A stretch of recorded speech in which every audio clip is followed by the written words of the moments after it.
Hello and welcome back to our channel Study IQ Judiciary. My name is Apur Sharma and I am working as a senior faculty in Study IQ Judiciary. Hope you are doing good.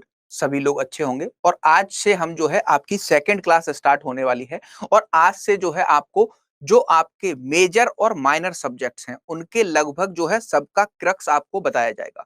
बहुत सारे student इस batch में ऐसे होंगे जिनको अभी तक वो लॉ कर रहे होंगे या फिर जिन्होंने इंडियन पीनल कोड को पढ़ना स्टार्ट ही किया होगा।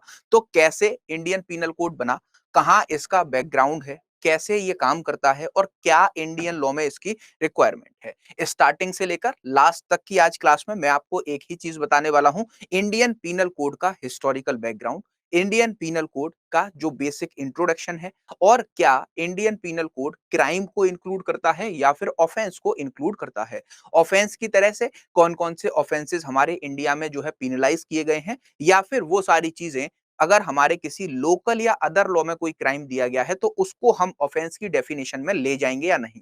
देखो, एक चीज क्लास से पहले एक डिस्क्लेमर, अगर देखो मैं जब पढ़ाऊंगा ना तो एक सीक्वेंस में पढ़ाऊंगा। सीक्वेंस में मतलब कहानी की तरह चीजों को याद कराऊंगा। अगर आपने मेरे मुस्लिम लॉ के लेक्चर्स देखे हो तो उसमें आपने देखा होगा कि मैं कहानी की तरह चीजों को याद करा देता हूँ। ऐसे ही जेएलओ के लिए जो मैं यूट्यूब पर आप लोगों को फ्री कॉन्स्टिट्यूशन और सीआरपीसी करा रहा हूँ उसमें भी सारी चीजें कहानी की तरह याद हो जाएंगी। तो Indian penal code total number sections कितने हैं? 511। और जब हम इन 511 सेक्शंस की बात करते हैं तो यहाँ पर बहुत सारी चीजें क्या हैं, बहुत सारी चीजें हमें देखने को मिलती हैं कि क्या चीजें हमें नहीं करनी चाहिए, कौन सी चीजें हमें छोड़नी चाहिए। लेकिन बार और बेंच एग्जाम का डेली बेसिस पर रेज हो रहा है तो हम पूरे 511 section of Indian penal code को समझेंगे। ठीक, अभी कुछ लोगों को ऐसा लग रहा होगा कि इंडियन पीनल कोड का इंट्रोडक्शन क्यों। इंडियन पीनल कोड को पढ़ने से पहले अगर आपको ये नहीं पता होगा कि इंडियन पीनल कोड का हिस्टोरिकल बैकग्राउंड क्या है, ये क्वेश्चन आपको मेंस में देखने को नहीं मिलेगा। आई एम अगेन रिपीटिंग कि हिस्टोरिकल बैकग्राउंड आपको जो है मेंस में देखने को नहीं मिलेगा और आपसे हिस्टोरिकल बैकग्राउंड मेंस के एग्जाम में कभी भी नहीं पूछा जाएगा। लेकिन अगर आपको इंटरव्यू प्रोस्पेक्टिव से देखना है तो ये हमारे हिस्टोरिकल बैकग्राउंड की क्लास जो है क्या हो जाती है, बहुत ज्यादा इंपॉर्टेंट हो जाती है। और यहां पर आप देख सकते हो कि इंटरव्यू में आपसे अगर आईपीसी के हिस्टोरिकल बैकग्राउंड के बारे में पूछ लिया गया, अगर हम इंडियन पीनल कोड की बात करें तो यूपी और बिहार में सबसे ज्यादा हर एक सब्जेक्ट के हिस्टोरिकल बैकग्राउंड पर एग्जामिनर जो होते हैं वो जो है चर्चाएं करते हैं और वहां पर सबसे ज्यादा स्टूडेंट लैग करते हैं और इसी वजह से इंटरव्यू में अच्छे मार्क्स नहीं स्कोर कर पाते। इस वजह से आपको अब मेरी जो आज की क्लास है या फिर परसों में आपका मुस्लिम लॉ का इंट्रोडक्शन लूंगा, उसके बाद में मैं आपका मंडे को एक और इंट्रोडक्शन लूंगा और उसके बाद में आपकी क्लासेस स्टार्ट होंगी। क्योंकि जो हमारे स्टार्टिंग से बेसिक से स्टार्ट किया जाने वाला कोर्स है उसका एसेंस ही यही है कि हम जो है आपको स्टार्टिंग से पढ़ाएंगे। कुछ स्टूडेंट हमारे इस बैच में ऐसे भी हो सकते हैं जो कई स्टेट का मेंस लिख चुके होंगे या फिर कई बार किसी स्टेट के इंटरव्यू में जा चुके होंगे। तो उन लोगों के लिए ये जो है क्या बेसिक इंट्रोडक्शन और लास्ट स्टेज जिन्होंने मेंस लिखा है अपने क्लास में उनका मैं बताना चाहता हूं कि जिन्होंने मेंस लिखा है कई स्टेट का, उनके ये जो है इंटरव्यू प्रोस्पेक्टिव के लिए बहुत ज्यादा इंपॉर्टेंट क्लास रहने वाली है।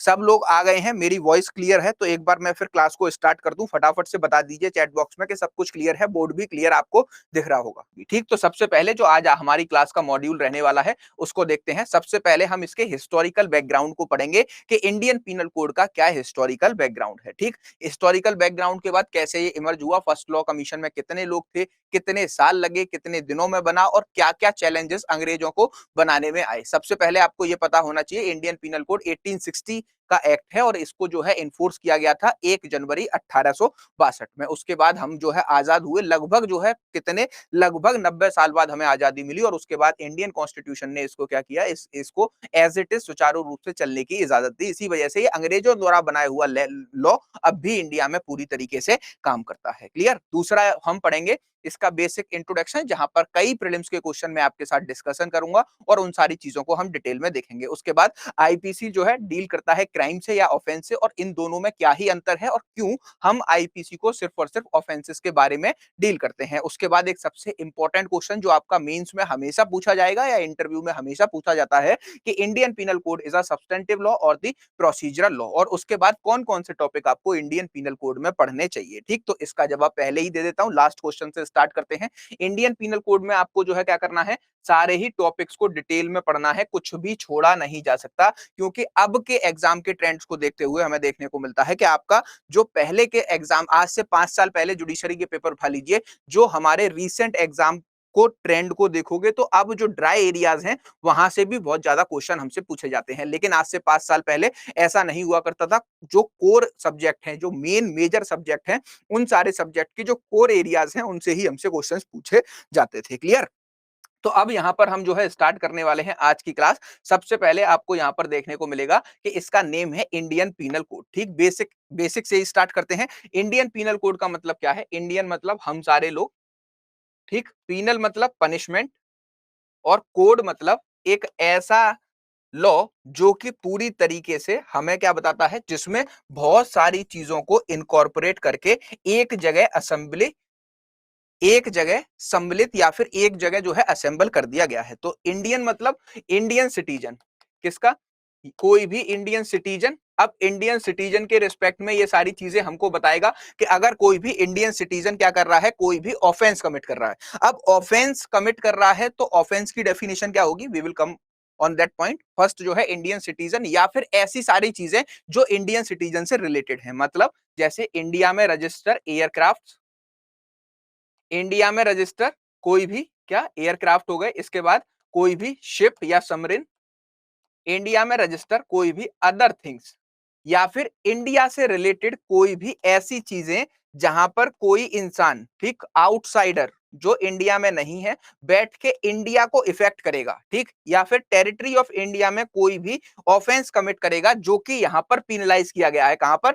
आईपीसी में। मतलब दूसरा वर्ड है पिनल, मतलब पनिशमेंट, जहां यहां पर इसको ऑफेंस बनाया गया है। तो उन सारी चीजों को हम किससे गवर्न करेंगे? उससे, उसको जो हम इंडियन पीनल कोड से गवर्न करेंगे। और इंडियन पीनल कोड का ये कोड जो है 1860 में बन के रेडी हुआ था, इनेक्ट हुआ था। क्लियर? तो इंडियन पीनल कोड का मतलब समझ में आया आपको कि इंडियन पीनल कोड का मतलब क्या है? एक बात अगर मैं थोड़ा जल्दी पढ़ा रहा हूँ, देखो जैसे जैसे क्लास आगे बढ़ती जाएगी तो मेरी स्पीड हो सकता है थोड़ी तेज हो जाए, क्योंकि जैसे जैसे हम अंदर जाते जाएंगे, इंटेंस चीजों में जाते जाएंगे, वैसे वैसे आपको देखने को मिलेगा कि मैं पढ़ाता ही जाऊंगा, पढ़ाता ही जाऊंगा, पढ़ाता ही जाऊंगा। तो अगर आपको ऐसा लगे कि स्पीड ज्यादा हो रही है तो आप लोग कमेंट्स करके बता सकते हैं, और उसके बाद में जो है मैं थोड़ा अपना पेस डाउन कर लूंगा। क्योंकि जब मैं पढ़ाता हूं तो फिर मैं एकदम, मतलब जो इंटेंस लुक जाएगा ना क्लास के अंदर, जब पढ़ने अंदर अंदर अंदर सेक्शंस में घुसते जाएंगे तो वो सारी चीजें थोड़ी जो है स्पीड में होने लगेंगी। तो अगर ऐसा लगे आप लोगों को कि जो है तेज, मैं थोड़ा मेरी स्पीड ज्यादा हो रही है, तो आप लोग मुझे बता सकते हैं कि सर ज्यादा स्पीड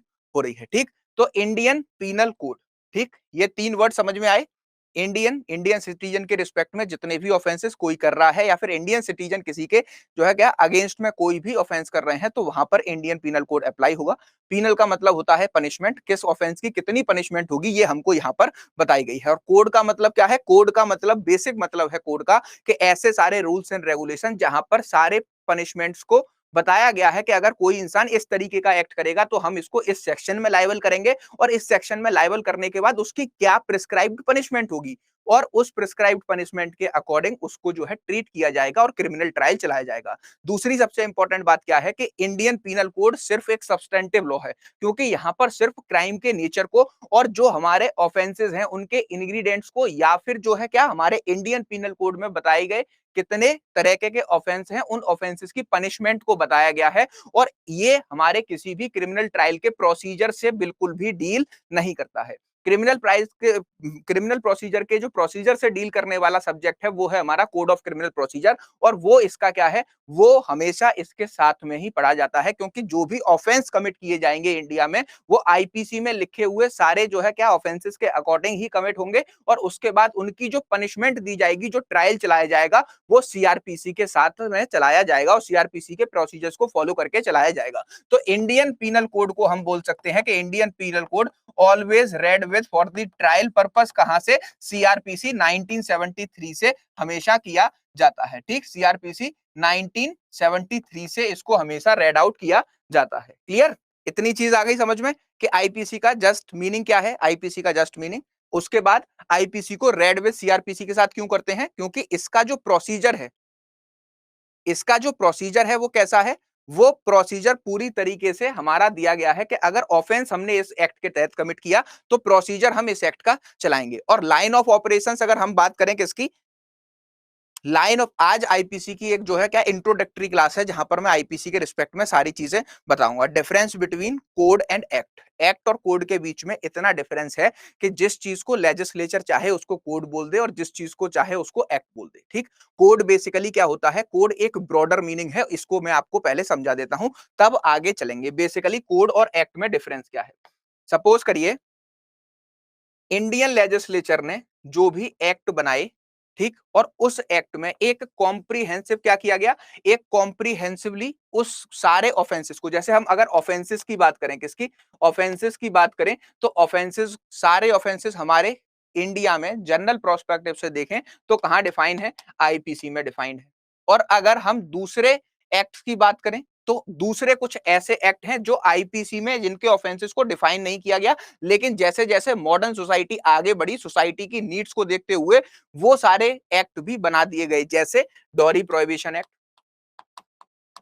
ठीक, दूसरा पॉक्सो एक्ट, तीसरा जुवेनाइल जस्टिस एक्ट। अब देखिए 1860 में बनाया गया था इंडियन पीनल कोड।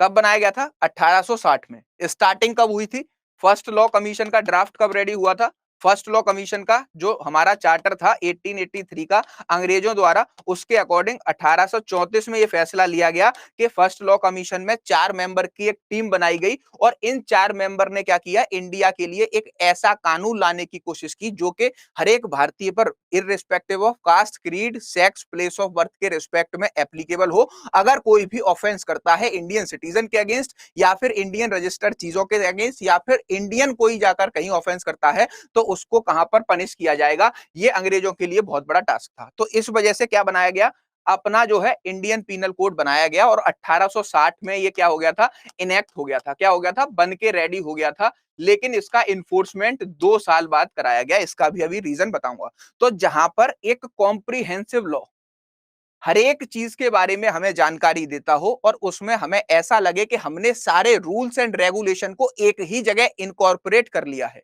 उसको क्या बोल दिया गया, उसको जो है कोड बोल दिया जाता है।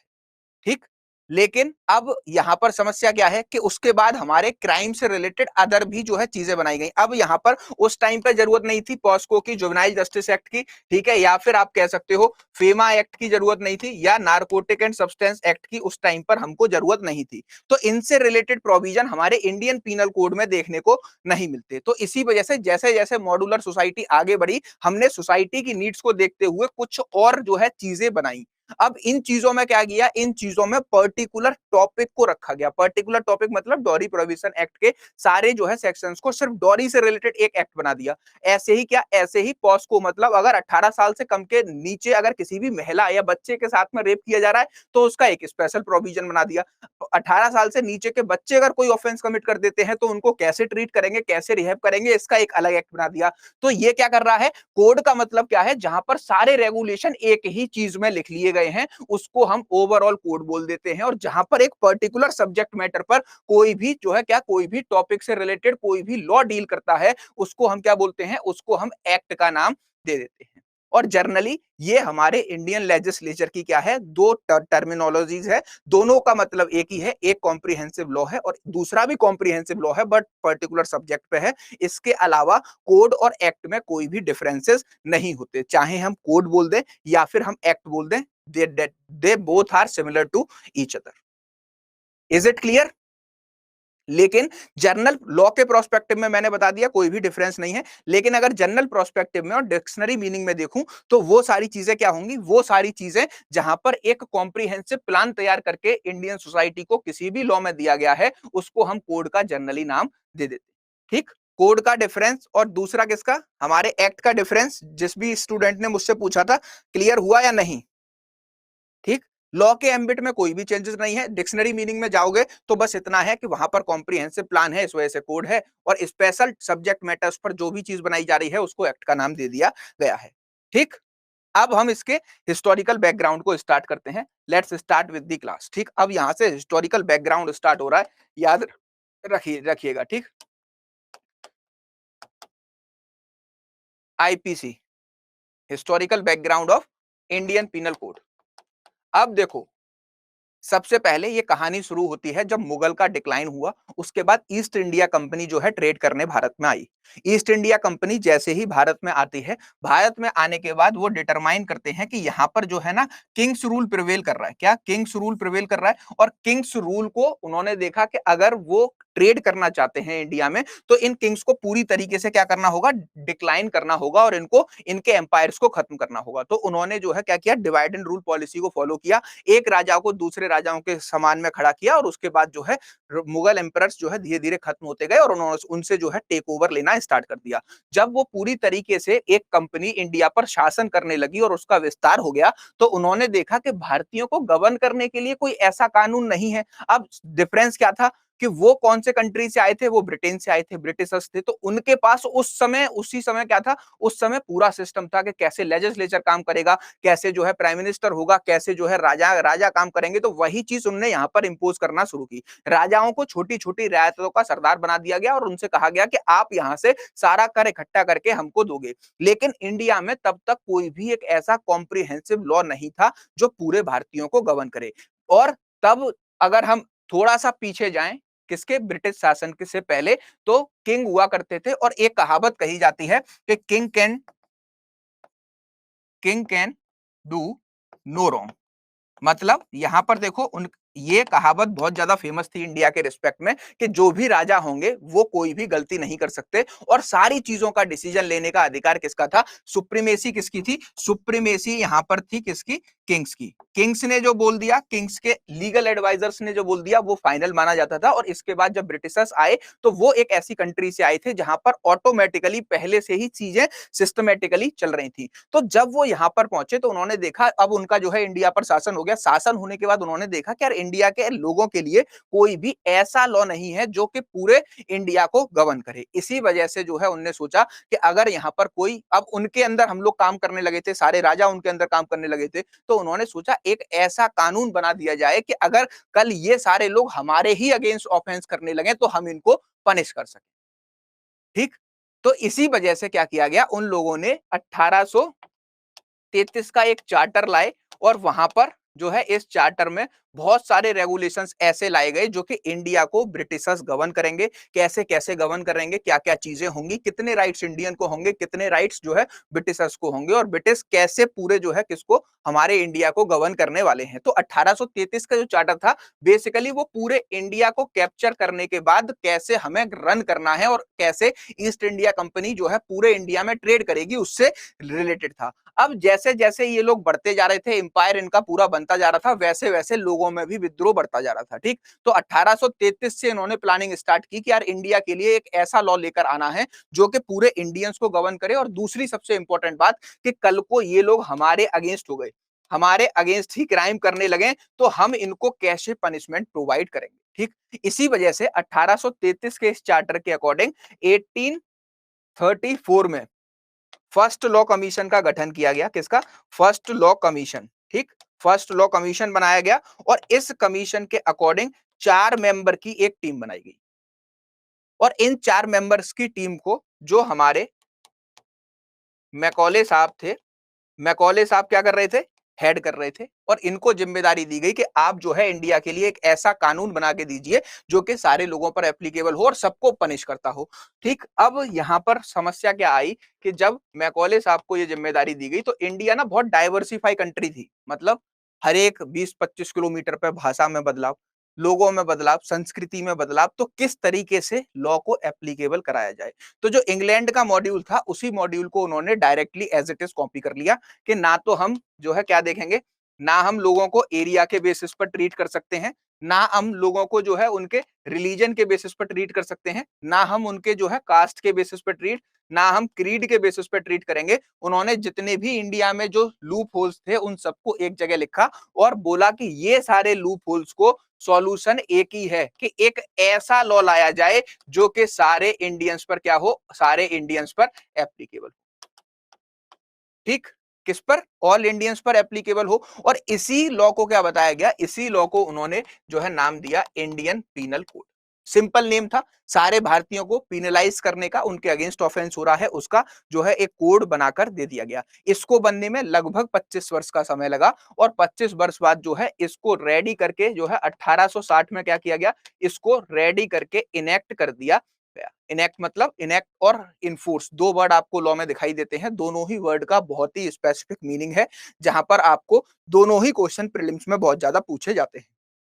इनेक्ट का मतलब होता है कोई भी कानून बन के रेडी हुआ, बन के रेडी होने के बाद जो भी हमारी सुप्रीम अथॉरिटी है उसके सिग्नेचर हुए और उसके सिग्नेचर के बाद उसकी मोहर लगी, सील हुआ, वैसे ही वो कानून जो है, जो हमारा ऑर्डिनेंस होता है, वो पूरी तरीके से कानून में बदल जाता है। जैसे अगर हम प्रेजेंट सिनेरियो में समझें, ये तो 1860 की बात थी, तो सारी जो है पावर्स किसके, रानी ब्रिटिश क्वीन के पास थी, तो ब्रिटिश क्वीन से ये जो आईपीसी का मॉड्यूल इंडिया के लिए तैयार किया गया था इस टीम की तरफ से, इस टीम ने जो है वहां से क्या ले ली थी, इनेक्ट करने के बाद वहां से सहमति ले ली थी कि भाई साहब ये होगा भारत की जो है क्या, इंडियन पीनल कोड का ड्राफ्ट, जहां पर हमने सारी चीजें इनकॉर्पोरेट कर दी हैं। टोटल 511 सेक्शंस इसमें आपको बताए गए और 511 सेक्शंस में बहुत सारे सेक्शंस ऐसे हैं जो कि ऑफेंस में नहीं है, लेकिन उनको जो है ऑफेंस के साथ ही रीड किया जाता है। तो ऐसे सारे चीजें वो हम आगे डिस्कस करेंगे, लेकिन उससे पहले इस तरीके से इंडियन पीनल कोड को 1860 में इनेक्ट करा दिया गया। अब देखो इनेक्ट और इनफोर्स में क्या डिफरेंस है, ये समझ लो, बहुत ही ज्यादा इंपॉर्टेंट है। ठीक, इनेक्टमेंट डेट क्या होती है और इन्फोर्समेंट डेट क्या होती है। आई होप आप में बहुत सारे लोगों को ये पता भी होगा, इसके डिफरेंसेस सब लोगों को पता है, बता देता हूं। ठीक है, कुछ लोगों को, मेजरली लोगों को पता है कि क्या डिफरेंस होता है इनेक्टमेंट और इन्फोर्समेंट में, लेकिन एक बार समझ लो प्रेजेंट सिनेरियो के हिसाब से कैसे चलता है। ठीक, बताओ सर। ठीक है, मैं बता देता हूँ। देखो, सबसे पहले कोई भी कानून इंडिया के, मैं प्रेजेंट सिनेरियो के हिसाब से बता रहा हूँ, अंग्रेजों वाली कहानी अब भूल जाओ।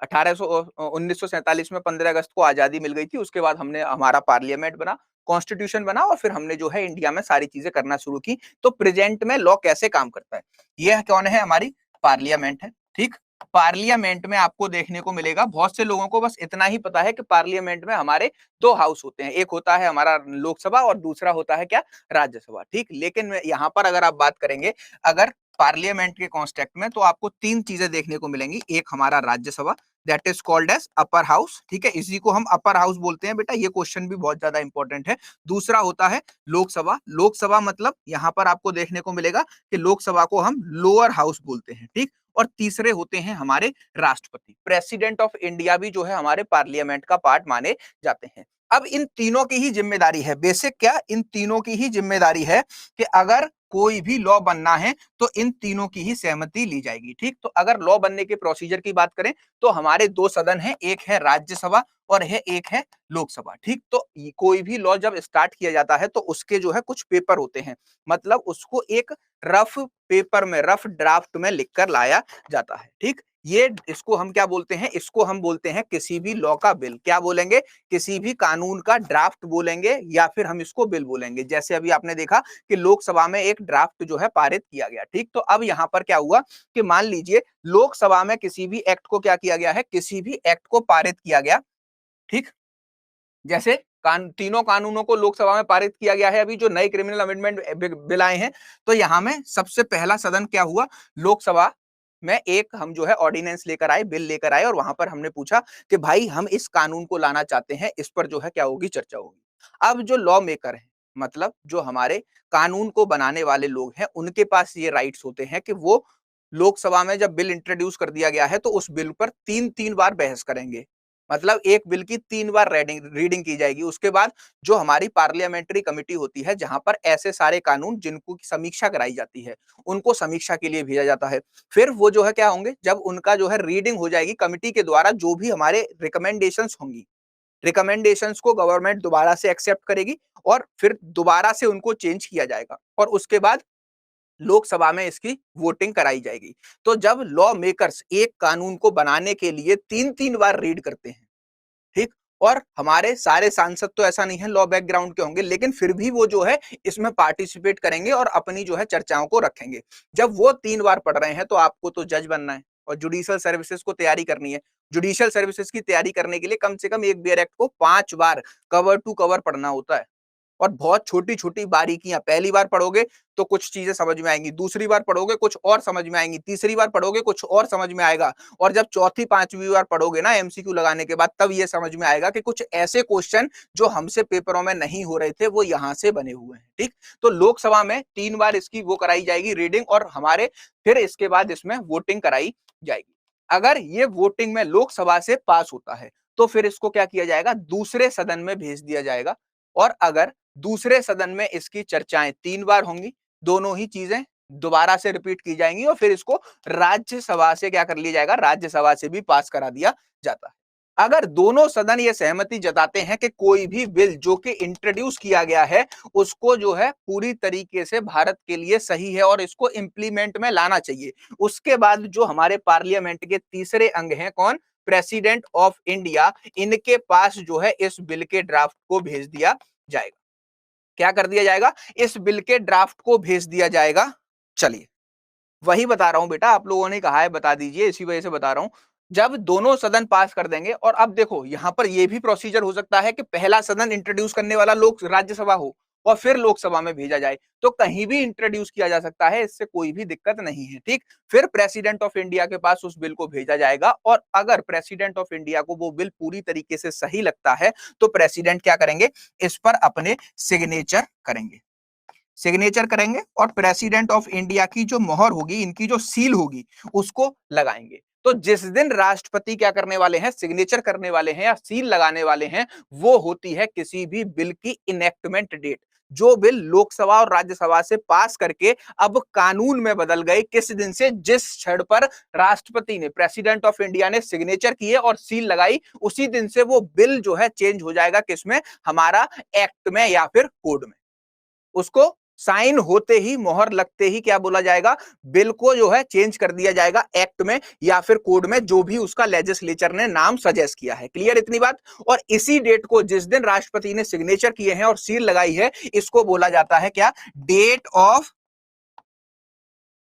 Of enactment. जैसे ही आप कोई भी लॉ पढ़ना स्टार्ट करते हो तो पहले आपको उसका नेम लिखा होता है, the code of criminal procedure 1973, और उसके बाद यहां पर एक डेट लिखी होती है, वो डेट होती है उस कानून की इनेक्टमेंट डेट, जिस दिन प्रेसिडेंट ने उस पर सहमति जताई थी। क्लियर। दूसरी, अब जैसे ही ये हमारा बिल कानून में बदल गया, अब इस कानून को भारत पर कब से लागू किया जाएगा, किस दिन से ये जो है इन्फोर्समेंट में आएगा इंडिया में, क्योंकि हो सकता है उससे रिलेटेड कोई भी प्रोविजंस पहले काम कर रहे हो। तो जैसे ही ये पूरी तरीके से बन के रेडी होंगे, एक्ट बन के रेडी हो जाएगा, कोड बन के रेडी हो जाएगा, उसको जो है क्या किया जाएगा, उसको पूरी तरीके से कितने महीने बाद या किस डेट से भारत में लागू किया जाएगा, उसको हम क्या बोलते हैं, उसको बोलते हैं इन्फोर्समेंट डेट, जो कि आपके हर एक सेक्शन के 1 नंबर पर दिखाई देती है कि this act shall be called as, this act shall be called as Indian Penal Code, came into operations, came into force on 1st Jan 1962। ऐसे ही जो 4 मेंबर की ड्राफ्टिंग कमिटी थी, उसमें सबसे पहले मैकॉले थे जो हेड कर रहे थे, ठीक, दूसरे थे हमारे मैलेट, तीसरे थे एंडरसन, और एक और थे, ठीक, इनका नाम था लॉर्ड, एक सेकंड, इनका नाम था 3 मेंबर तो ये थे, लॉर्ड मैकॉले इसको हेड कर रहे थे, ये हेड थे पूरे आईपीसी के ड्राफ्ट को बनाने के लिए, फर्स्ट लॉ कमीशन के द्वारा ये चुने गए थे, और इनका जो 4th पर्सन थे उनका नेम था हमारा लॉर्ड मैकलॉर्ड, लॉर्ड मैकलॉर्ड। ठीक, तो ये 4 पर्सन्स की जो कमिटी थी, इंडियन पीनल कोड इन्होंने ड्राफ्ट किया, और इन्होंने ड्राफ्ट को रेडी कर दिया था 1860। ठीक, और उस ड्राफ्ट को जो है क्या, उस ड्राफ्ट को तैयार की जाने वाली डेट थी 6 अक्टूबर 1860। ठीक, लेकिन इसको भारत में लागू कराया गया, ये तो इसकी इनेक्टमेंट डेट है, याद रखिएगा, इनेक्टमेंट डेट बहुत सारे लोगों को अभी यहां पर पता नहीं होगी। ठीक, ये इनेक्टमेंट इस दिन ये बन के तैयार हुआ, और इसके बाद हमें देखने को मिलता है कि जो हमारा इंडियन पीनल कोड, ठीक, 1 जनवरी 1860 से इसको जो है इनफोर्स में लाया गया, ये भारत पर इस दिन से लागू हुआ। ठीक, इतनी चीजें सारी समझ में आ गई सारे लोगों को। तो ये इसका हिस्टोरिकल बैकग्राउंड था। अब तक आप मुझसे हिस्टोरिकल बैकग्राउंड इसका जान चुके हैं। ठीक, इज इट क्लियर और नॉट कि किस तरीके से इंडिया में कानून बनते हैं, ये पता चल गया। ऐसे ही जो लोकसभा में 3 नए क्रिमिनल अमेंडमेंट बिल को लाया गया है, जो हमारे आईपीसी, एविडेंस और सीआरपीसी को रिप्लेस करेंगे, उनको अभी इन्फोर्स में आने में 1.5 साल लगने वाला है। तो 1.5 साल से पहले आप घबराइए मत, आपसे यही पूछे जाएंगे। 1.5 साल में अगर फोर्स में आ जाते हैं, सपोज करिए 2025 के जनवरी से उसको इन्फोर्स में लाया जाता है, तो 25 के बाद जितने नोटिफिकेशन आएंगे जुडिशियल सर्विसेज के, उसमें स्टेट अपने नोटिफिकेशंस में स्पेसिफिकली लिखेंगी कि वो नए आईपीसी से क्वेश्चन पूछना चाहती हैं, नए सीआरपीसी से क्वेश्चन पूछना चाहती हैं, या नए एविडेंस से क्वेश्चन पूछना चाहती हैं। क्लियर। तो अभी 2025 के बाद की वो कहानी है। अभी वाले लोगों को हमारा पुराना इंडियन पीनल कोड, पुराना सीआरपीसी और पुराना एविडेंस ही पढ़ना है, और ये तीनों ही नए में भी बिल्कुल सेम होने वाले हैं, कोई भी मेजर चेंजेस नहीं मिलेंगे। कुछ पनिशमेंट को बढ़ा दिया गया है और सेक्शंस नंबर चेंज हो जाएंगे, बस इतना ही परिवर्तन आपको इसमें देखने को मिलेगा। ओवरऑल लॉ का कॉन्सेप्ट जो है पूरी तरीके से वही रहने वाला है। ठीक, चलो अब देखो, ये हो गया हमारा, इन चारों के नाम याद रखिएगा। ठीक, बिहार जुडिशियल सर्विसेज 2019 के पेपर में दो लोगों का, मिलेट और एंडरसन का नाम पूछ लिया गया था कि ड्राफ्टिंग कमिटी में कौन थे, और जो तीसरा ऑप्शन था बोथ ए एंड बी, वो जो है इसका करेक्ट आंसर था। तो इन चारों ही नाम को आप क्या करके रखेंगे, याद करके रखेंगे। ठीक, ये चार ही मेंबर थे। मूविंग अहेड, अब आते हैं हम किस पर। अब मैंने आपको बता दिया भारत में अब कानून कैसे बनाए जाते हैं, कौन सी इन्फोर्समेंट डेट होती है, कौन सी इनेक्टमेंट डेट होती है। अब इन्फोर्समेंट और इनेक्टमेंट डेट में आपको कोई भी पूछे तो उस व्यक्ति तक एक मैसेज पहुंचा देना कि अगर सही सही जो बात अब मैंने आपको बताई है वो अगर बात बता पाओ कि ये हमने अपूर्व सर से पढ़ा था, और अब हमें, आपको बहुत सारे लोग जो है पढ़े हैं, जो मेंस वेंस लिख कर आए हैं, उनको ये बात पता भी होगी। ठीक, अब हम स्टार्ट करते हैं अपना क्या, इंडियन पीनल कोड का हिस्टोरिकल बैकग्राउंड हो गया। अब कुछ बेसिक इंट्रोडक्शन जो आपसे हमेशा पूछे जाते हैं। ठीक, आईपीसी का बेसिक इंट्रोडक्शन पर आ जाते हैं, जो आज का हमारा सेकंड टॉपिक है। सबसे पहले टोटल नंबर ऑफ सेक्शंस कर लेते हैं, 511 है, आपको पता है। दूसरा, ठीक, दूसरा total number of chapters Indian penal code में 23 है। ठीक, तीसरा सबसे इंपॉर्टेंट सवाल है कि इसकी इन्फोर्समेंट डेट, इन्फोर्समेंट डेट कितनी है, इस इन्फोर्समेंट डेट है 2 साल बाद लागू हुआ है, यही एग्जाम के पॉइंट ऑफ व्यू से बहुत ज्यादा इंपॉर्टेंट है। Enactment date, enactment date, enactment date की बात करें 6 अक्टूबर 1860। 4 क्वेश्चन हो गए हमारे। पांचवा क्वेश्चन जो हमारा इससे पूछा जाता है,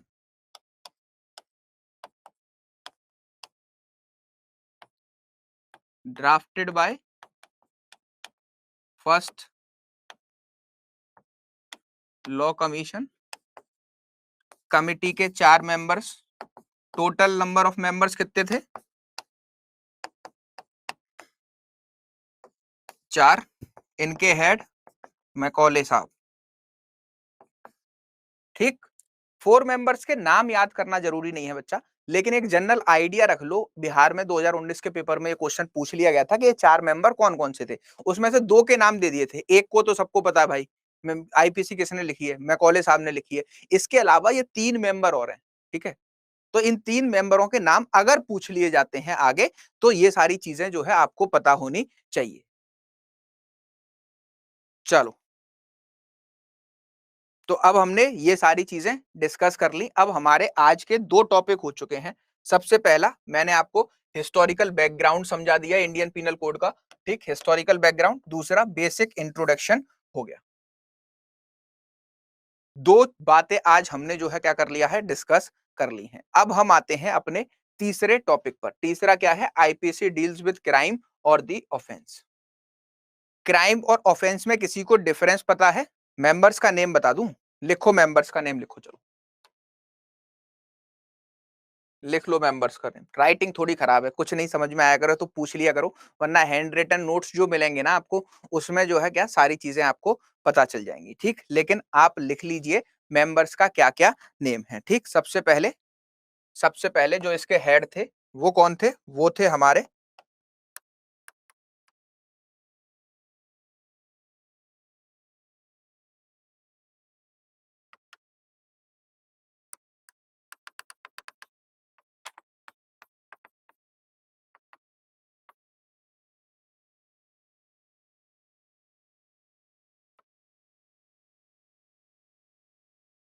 ठीक है।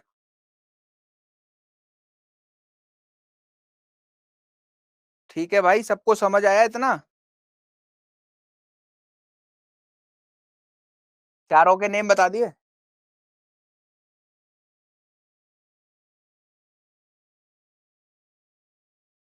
What is difference between substantive law and the procedural law? Shivangi बेटा, एक बात समझो। क्या समझने की बात है? आज मैं क्या क्या कवर करने वाला हूं, पहले ये समझ लो। ये कवर कर दिया मैंने आपके लिए, ये कवर कर दिया। ठीक, अब तीसरा, आईपीसी क्राइम से डील करता है या ऑफेंस से डील करता है? उसके बाद चौथा क्वेश्चन क्या है? सब्सटेंटिव लॉ और the procedural law. Is it clear? तो सीक्वेंस वाइज समझेंगे या फिर फोर्थ पॉइंट को आपको पहले समझा दें? बता दीजिए तो फोर्थ पॉइंट समझा देते हैं। ये वाला क्वेश्चन समझना है, सब्सटेंटिव लॉ और प्रोसीजरल लॉ, या फिर पहले ये समझे कि आईपीसी में क्राइम का मतलब क्या है और ऑफेंस का मतलब क्या है? ये सीक्वेंस जो बनाया है वो इसलिए बनाया है कि पहले आपको इसकी हिस्ट्री पता हो, फिर आपको इसके बेसिक इंट्रोडक्शंस के पॉइंट पता चल जाए। ठीक, उसके बाद आईपीसी हमारा ऑफेंस से डील करता है, तो ऑफेंस में हम क्या क्या चीजें इनकॉर्पोरेट करते हैं। उसके बाद आईपीसी हमारा सब्सटेंटिव लॉ है या प्रोसीजरल लॉ है, उसके बाद क्या क्या टॉपिक्स आपको आईपीसी में पढ़ने हैं। ये पूरा सीरियल वाइज सीक्वेंस मैंने बनाया है। अगर आप कहते हो तो इसको समझा देते हैं, लेकिन अगर इसको नहीं समझोगे तो ये समझ में नहीं आएगा। अगर मैं आपको फोर्थ पॉइंट से पढ़ाना शुरू कर देता, तो जब आपको ये चीजें नहीं पता होंगी तो ये कैसे आपको समझ में आएगा? एक क्लास को पढ़ाने का एक फ्लो होता है और सीक्वेंस होता है, उसी तरीके से मैं आपको ये सारी चीजें कराता हूं। तो मेरी क्लासेस में हमेशा आपको देखने को मिलेगा कि कहानी की तरह चीजें याद होंगी और आपको लगेगा ही नहीं कि आप जो है सबसे टिपिकल लॉ पढ़ रहे हो। मेजोरिटी ऑफ स्टूडेंट इस बैच में मेरे जेएलओ के स्टूडेंट हैं, जिन्होंने मुझसे कॉन्स्टिट्यूशन पढ़ रखा है वाईटी पर, जो मैंने फ्री पढ़ाया है। उसके बाद वो यहाँ पर पेड क्लास में आए हैं और मैंने सीआरपीसी भी पढ़ाया है उनको। आज हमारी सेकंड लास्ट क्लास थी, मतलब थर्ड लास्ट क्लास थी सीआरपीसी की, तो उनको पता है कि पढ़ाने का तरीका क्या है। इतना जब एग्जाम हॉल में पेपर सॉल्व कर रहे होगे ना, तो आवाज सुनाई देगी कि ये क्वेश्चन बताया था और इस क्वेश्चन पे क्या एक्सप्लेनेशन बताया था और इसका सही जवाब क्या होगा। ठीक, let's come on the third point. Start with third point. Third point क्या है? Whether Indian penal code deals with the crime और द ऑफेंसेस। ठीक,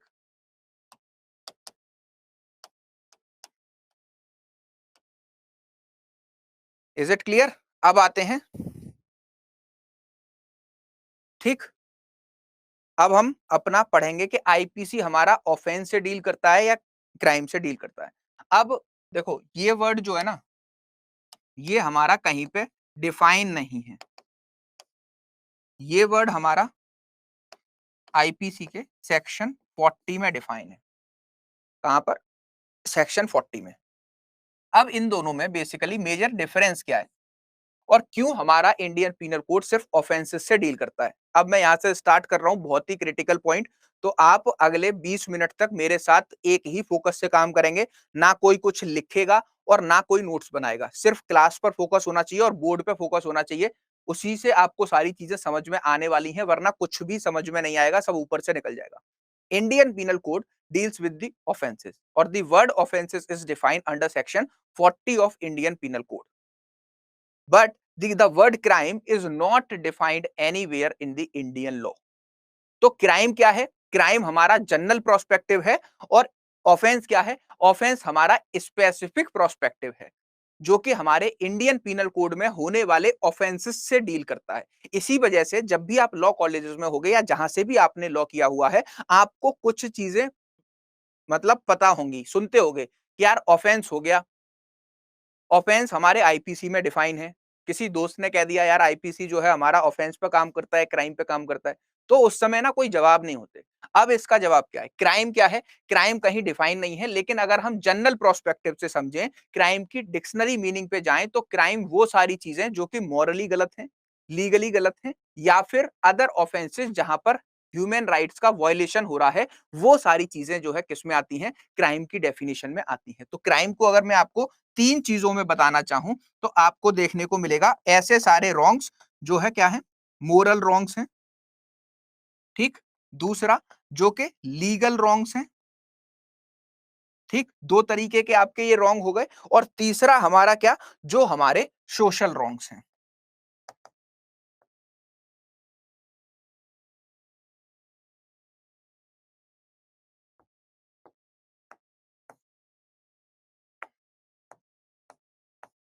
सोशल रॉन्ग्स है। क्लियर?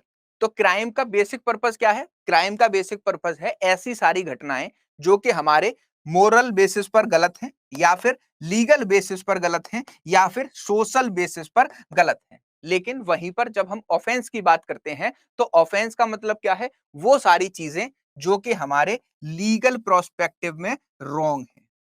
इसका मतलब जो हमारा क्राइम है उसका एक ब्रांच से डील कर रहा है क्या? हमारा इंडियन पीनल कोड 1860। और यही मेजर डिफरेंस है क्राइम में और ऑफेंस में। इतनी चीज समझ में आ गई सारे लोगों को? यस नो कुछ कोई बोलेगा? इतनी चीज समझ में आ गई कि क्राइम कहीं डिफाइन नहीं है। क्राइम को अगर हम जनरल प्रोस्पेक्टिव में या डिक्शनरी मीनिंग में जाएं तो हमें 3 तरीके के क्राइम नजर आते हैं। पहला होता है मोरल रॉन्ग, दूसरा होता है सोशल रॉन्ग और तीसरा होता है लीगल रॉन्ग। मोरल रॉन्ग जहां पर हम मोरली किसी किसी के साथ कोई गलत करते हैं, इसकी कोई भी पनिशमेंट हमको नहीं देखने को मिलती है, ठीक? ऐसे ही जो भी सोशल रॉन्ग है इसकी भी कोई पनिशमेंट हमें देखने को मिलती नहीं है, लेकिन जो लीगल रॉन्ग्स हैं उसकी पनिशमेंट हमें देखने को मिलती है। और ये हर एक सोसाइटी ने अपने लीगल रॉन्ग्स को अलग अलग एक्ट्स में, अलग अलग कोर्ट में जो है डिफाइन किया हुआ है। और जो लीगल रॉन्ग इंडिया के प्रोस्पेक्टिव में अगर बात करें तो जो इंडिया के प्रोस्पेक्टिव में लीगल रॉन्ग्स हैं वो सारी चीजें कहां पर हैं? वो सारी चीजें हमें यहां पर इंडियन पीनल कोड में बताई गई हैं, that is called as offences. और the word offences defined under section 40 of Indian penal code. Is it clear? अब इसका ये तो मैंने आपको अभी एक छोटी सी बस क्या डिफरेंशिएशन बता दिया। अब अगर हम इसको डायग्रामिक टेबल से समझें, डायग्राम की मदद से समझें तो आप इसको और क्लियरली समझ सकते हैं, ठीक? तो अब यहां पर इसके रिस्पेक्ट में अब इतनी चीजों से आपको कुछ समझ में तो आया होगा। इतनी चीजों से जर्नल आइडिया तो मिल गया। इतनी चीजों से जर्नल आइडिया तो मिल गया। ठीक है, मोरल रॉन्ग और सोशल रॉन्ग का एग्जाम्पल बता दीजिए। उस पर भी अभी आते हैं, धीरे धीरे करके चलेंगे। पहले इन सारी चीजों को क्लियर करते जाओ, ठीक है? अभी सारे एग्जाम्पल आ जाएंगे कौन कौन से मोरल रॉन्ग है। मोरल रॉन्ग ये है कि मैंने आपकी मम्मी ने आपको चॉकलेट दी, मैंने वो चॉकलेट उठा के खा ली। कहीं आईपीसी में पनिशमेंट दी गई? मोरली मैंने गलत कर दिया, ये क्या है? ये सोशल रॉन्ग है। मोरली कोई भी सेंटीमेंट है किसी के यहाँ पर कोई मूर्ति रखी हुई है, ठीक? उनके घर के दरवाजे पे वो मूर्ति बचपन से रखी है। मैंने वो देखा उनके घर के सामने इतनी अच्छी मूर्ति है, ठीक है? मैंने उस मूर्ति को जो है क्या कर दिया? डिस्ट्रॉय कर दिया। डिस्ट्रॉय कर दिया या उस पर कोई कपड़ा डाल दिया। तो ये सारी चीजें क्या हैं? मोरली चीजें हैं या सोशली चीजें हैं जो हम जहां जिनकी कोई पनिशमेंट हमें आईपीसी में नहीं दी गई है। वो सारी चीजें हमारी मोरल और सोशल रॉन्ग में आती हैं। जब लॉ ऑफ टॉर्ट्स पढ़ेंगे, ठीक, तो लॉ ऑफ टॉर्ट में आपको ये मोरल और सोशल का प्रिंसिपल मैं बहुत अच्छी तरीके से समझाऊंगा। आईपीसी सिर्फ लीगल प्रोस्पेक्टिव से लीगल रॉन्ग्स को जो है ऑफेंसेस को डिफाइन करती है। क्लियर? हाँ, स्विमिंग पूल वाला एग्जाम्पल है। मैं स्विमिंग पूल के बगल में खड़ा हुआ हूं, ठीक है? मेरे को मालूम है कि एक बच्चा डूब रहा है। मेरी मोरल मोरल ऑब्लिगेशन है कि मैं उस बच्चे को बचाऊं, लेकिन मेरी ड्यूटी नहीं है। तो अगर मैं उस बच्चे को नहीं बचाता और उस बच्चे को डूब के मरने देता हूं, तो मैं उस चीज के लिए लायबल नहीं होऊंगा, क्योंकि वो मेरी लीगल ऑब्लिगेशन नहीं थी।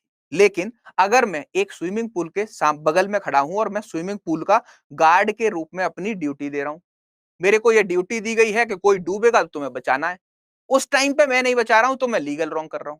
ठीक, तो मोरल चीज के लिए मुझे पनिशमेंट नहीं दी जा सकती। समझ गए ना आप?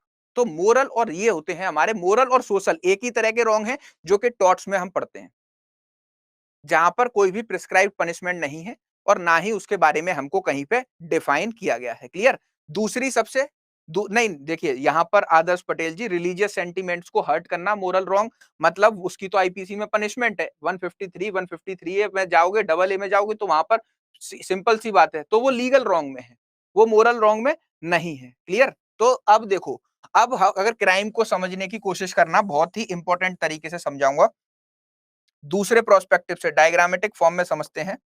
ये क्या है? ये हमारा क्राइम है। क्या है ये सारी चीजें? ये हमारे क्राइम का सर्किल है। क्लियर? किसका सर्किल है बच्चा? क्राइम का सर्किल है। अब इसके अंदर जितने भी क्राइम भरे हुए हैं वो कैसे हैं? मोरल हैं और सोशल हैं। ठीक, या फिर तीसरा जो इसका भाग है, इसी में लीगल है। ठीक, अब इसके अंदर हम एक बाइफिकेशन करते हैं।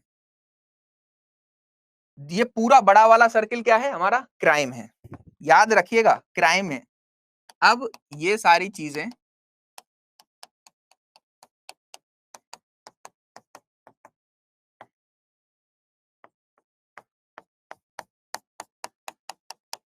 ठीक, अब पूरा सर्किल बड़ा वाला क्राइम हो गया। उसके अंदर जो क्या है, उसके अंदर हमारे तीन तरीके की चीजें भरी हुई हैं, और जो हमारा आउटर पार्ट है, ये वाला जो मैंने पिंक एरिया किया है, इसको आप दो चीजों से कनेक्ट कर दीजिए। फर्स्ट इज मोरल और सेकंड इज सोशल। ठीक, इसी के अंदर जो है ये दोनों क्राइम्स आपके आ जाएंगे। क्लियर हुई इतनी बात? उसके अंदर अगर हम जो है क्या करें, एक और सर्किल ड्रॉ कर लें। एक और सर्किल ड्रॉ करने का मतलब, अब जो ये सेकंड आउटर सर्किल है,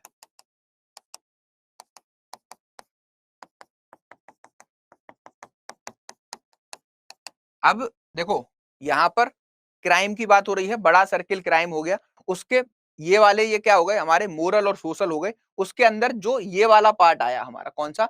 ये जो पार्ट आया, जो हमने येलो फॉर्म में डिवाइड, मतलब येलो फॉर्म में बनाया है, ये कौन से क्राइम हो गए? ये वो सारे क्राइम हैं, crime punishable other than Indian penal code और एनी अदर स्टैट्यूटरी प्रोविजन और लोकल लॉज। ठीक, समझ में आया? तो ये वाला जो पार्ट हो गया हमारा, कौन सा वाला? जो हमने सेकंड पार्ट देखा कि ये जो हमारा पार्ट है वो कौन सा है? जो हमारा ये वाला सर्किल है, जिसमें हम इन दोनों के बीच की चीजें सीख रहे हैं, वो कौन से लॉ हैं? ये वो सारे लॉज जहां पर हमारे अदर लॉज हैं। अदर लॉज मतलब आईपीसी के छोड़ के बाकी लॉज में हमको किसी भी चीज की पनिशमेंट दी गई है। फॉर एग्जाम्पल, एग्जाम्पल से समझिए इसको ध्यान से। समझना क्या है कि ये वाला आउटर सर्किल किसकी बात कर रहा है, यहीं पर लिख रहा हूं इसी आउटर सर्किल में। ठीक है, ये जो आउटर सर्किल है, इसमें कौन कौन से एक्ट आ रहे हैं? पॉक्सो, फेमा, ठीक है, आपका juvenile justice act, plus dowry provision, plus बाकी कोई भी लॉ, एनी अदर लॉ, या फिर कोई भी लोकल लॉ। ठीक है, लोकल लॉ भी आ रहा है, या फिर कोई अदर लॉ जो कि इंडिया में किसी भी चीज की क्या दे रहा है, किसी भी चीज की पनिशमेंट दे रहा है। और उसके बाद आता है ये बचा हुआ आउटर सर्किल। ठीक, इसके बाद आता है ये बचा हुआ आउटर सर्किल। ठीक, और इस आउटर सर्किल को क्या बोलते हैं? इस आउटर सर्किल को बोलते हैं हम लीगल रॉन्ग्स। मींस ये क्या है? ये हमारे सारे वो क्राइम्स हैं जो आईपीसी में लिखे हुए हैं, मतलब जो हमारे इंडियन पीनल कोड 1860 में जितने भी ऑफेंसेस बताए गए हैं। ठीक, जितने भी ऑफेंसेस बताए गए हैं सेक्शन नंबर 40 में, वो सारे कहां पर कवर होंगे? वो सारे यहां पर कवर होंगे।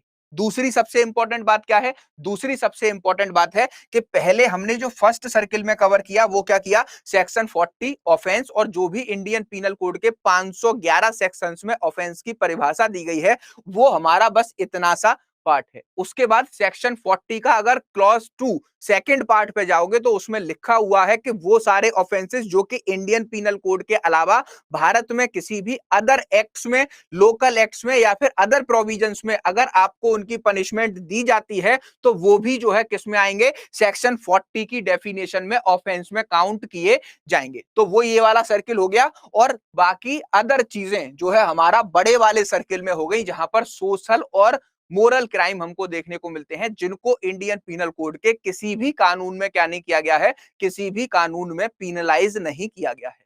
तो अब यहां से दो चीजें निकल कर आती हैं कि all the offences are crime but all the crimes are not offences.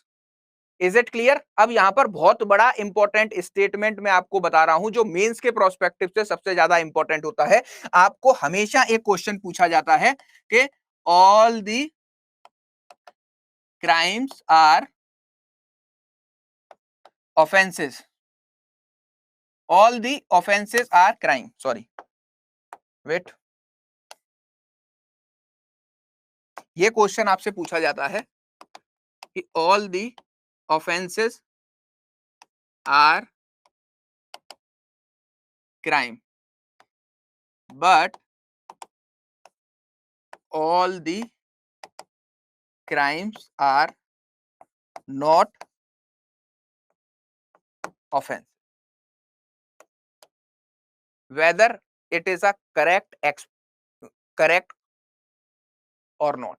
ठीक, उसके बाद क्वेश्चन मार्क लिखा होगा और उसके बाद लिखा होगा एक्सप्लेन। शॉर्ट नोट्स आते हैं जहां पर आपको 150 से 200 वर्ड का आंसर लिखना होता है। क्लियर? यस और नो? क्लियर? समझ में आया या नहीं आया, या दोबारा समझाने की जरूरत है?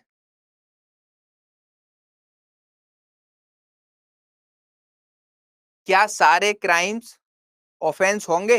हाँ जी होंगे। क्यों होंगे? क्योंकि सेक्शन 40 को अगर इस टाइम डायग्राम को समझा होगा तो बिल्कुल समझ में आया होगा।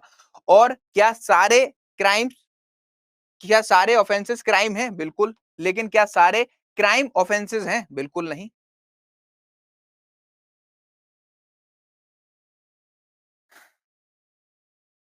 येलो वाला सर्किल नहीं समझ में आया? ठीक, चलो इस डायग्राम को भूल जाओ, मैंने कुछ समझाया था। ठीक है, come to this point. Is it clear to you guys कि क्राइम क्या होता है? क्राइम का एक्सपेक्ट ब्रॉडर है। यहां से स्टार्ट करते हैं, then we will go to the offences. उसके बाद वो डायग्राम समझाऊंगा और आप जो है पूरी तरीके से क्या हो जाएंगे? पूरी तरीके से सारी चीजें समझ जाएंगे। ठीक, अभी ये सोचना ही नहीं है कि वो डायग्राम समझा था, बहुत सारे लोगों को समझ में नहीं आया है। ठीक, वो बहुत सारे लोगों को समझ में नहीं आया है। तो यहां से स्टार्ट करते हैं, फिर ऑफेंसेस समझेंगे। ऑफेंसेस के बाद में जो है मैं उस डायग्राम को समझाऊंगा, आप खुद बताओगे कि मैं क्या समझाने की कोशिश कर रहा हूं।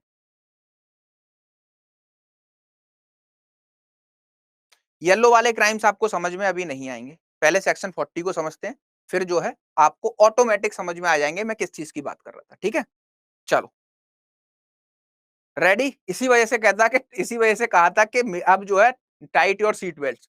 सीट बेल्ट को टाइट कर लो क्योंकि बहुत क्रिटिकल चीज बताने जा रहा हूं जो हर एक आदमी नहीं समझ पाता। ठीक, अब यहां से समझिए कि क्राइम क्या है, हमारा एक ब्रॉडर एस्पेक्ट है। ब्रॉडर एस्पेक्ट के साथ साथ आपको देखने को मिल रहा है कि यहां पर हमको सोशल, मोरल और लीगल रॉन्ग्स देखने को मिलते हैं। लीगल रॉन्ग्स को इंडिया में क्या किया गया है? लीगल रॉन्ग्स को इंडिया में पनिशेबल बनाया गया है, ऑफेंस बनाया गया है, किसमें? इंडियन पीनल कोड में। तो क्राइम हमारा इन तीनों से मिलकर बना, लेकिन जो हमारा आईपीसी बना वो सिर्फ लीगल रॉन्ग्स जितने भी हुए, लीगल ऑफेंसेस जितने भी हुए, उनकी रेमेडी प्रोवाइड कराने के लिए हमने इंडियन पीनल कोड को बनाया। इतनी चीज समझ में आती है?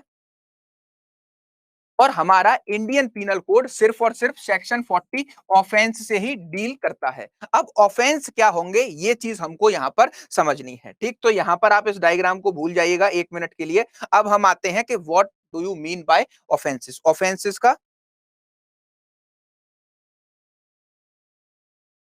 ऑफेंसेस का क्या मतलब है, ठीक। किसी ने ऑफेंस की डेफिनेशन पढ़ी है? तो इतनी चीज तो अब तो क्लियर हो गई होगी कि आईपीसी किससे डील कर रहा है। अगर आप कोई कोई आपसे आईपीसी पूछे कि आईपीसी 1860 डील किससे करता है, तो आप क्लियरली बताओगे कि जो भी इंडिया में ऑफेंस कमिट करेगा उसको कितनी पनिशमेंट दी जाएगी और कब कौन से सेक्शंस का चार्ज उसके ऊपर लगाया जाएगा, किस कौन से सेक्शंस की पनिशमेंट दी जाएगी, वो ऑफेंस के ऊपर दी जाएगी। तो ऑफेंस से डील करती है हमारे इंडियन पीनल कोड और ऑफेंस वर्ड को सेक्शन नंबर 40 में डिफाइन किया गया है। ऑफेंस का मतलब क्या होता है? ऑफेंस के आपको बेसिकली दो मतलब देखने को मिलते हैं as per section 40 of Indian penal code. First preference जो है किसको दी जाती है? जो भी ऑफेंसेस हमारे इंडियन पीनल कोड 1860 के 511 सेक्शंस में डिफाइन किए गए हैं। Is it clear? दूसरी, ऐसे सारे ऑफेंसेस जो कि इंडियन पीनल कोड के किसी इंडियन पीनल कोड के अलावा, ठीक, मैं यहां पर कुछ लिख रहा हूं वो आप समझिएगा। एक सेकंड।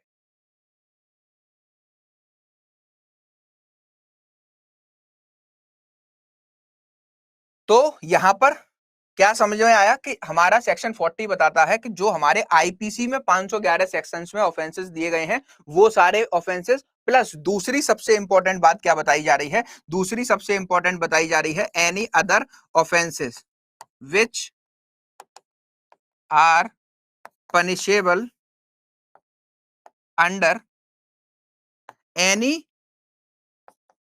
special law और लोकल लॉ। क्लियर? दो चीज बता दी गई है।